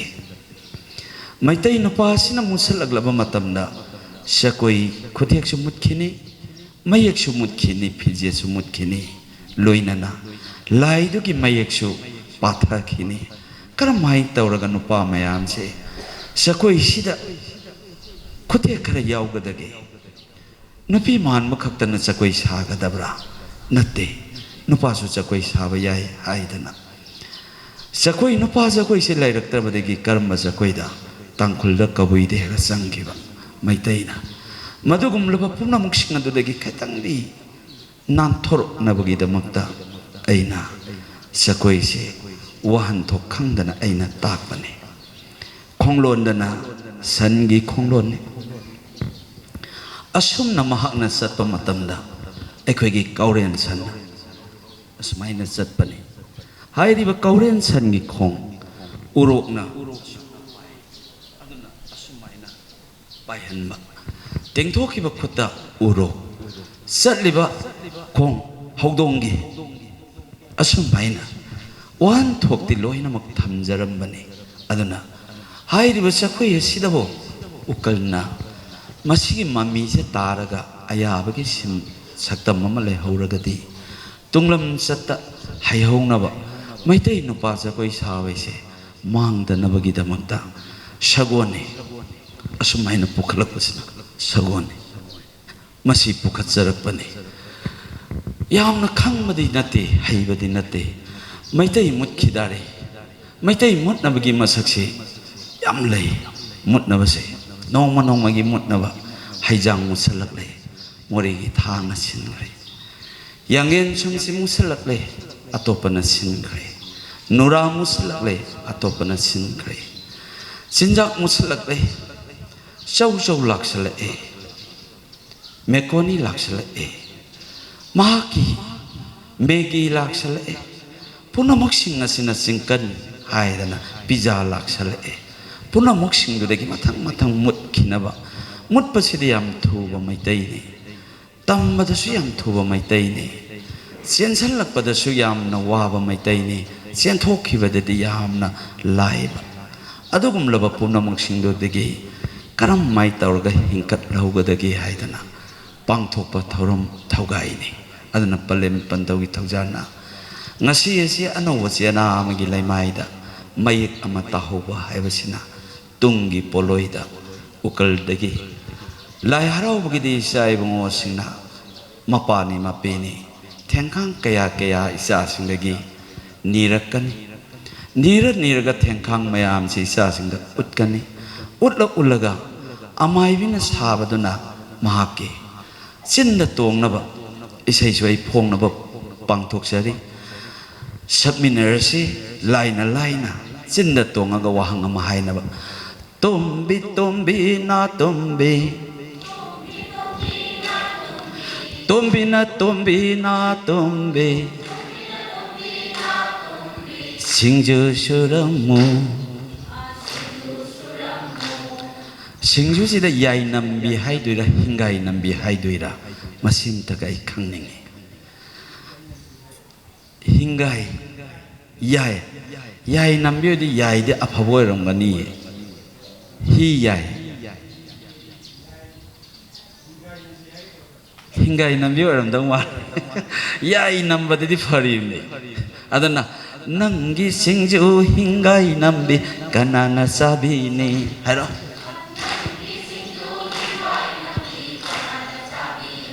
ꯍꯥꯏ ꯀꯅꯥꯅ ꯆꯥꯕꯤꯅꯤ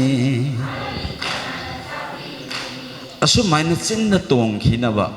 mai chin na puraga lai harauba masung lai siam lon se khang na bagi damakta masil lon si ngasi lengbirak liba punamang na sagat pirabada nungai ba harauba hainingai leitre punamaksun nungai ba yai pabada punsi nungsang ba haulai ma palem haibira luang palem pantho leinung nungbril sathau ba salai len sidaba sanjen sana pakhang ba ibudhau salai len sidaba ibudhau bendhau thalo lairem be ima singu nongpo ahara ba ibudhau bendhau singkhai lakpa panthau punem jari napari namom aikhoiga ngasi puning khundinaba yaibirel sakhangnaba thaugal ngamminaba sidaba nadaba awatpa leitaba nungai yai phaba pinabiyo abema thangi yam phajai noi ngasai du kabok sa amam loksal abungo thangi do yam phajai la kabok amam loksal akhoi gi di lawr gi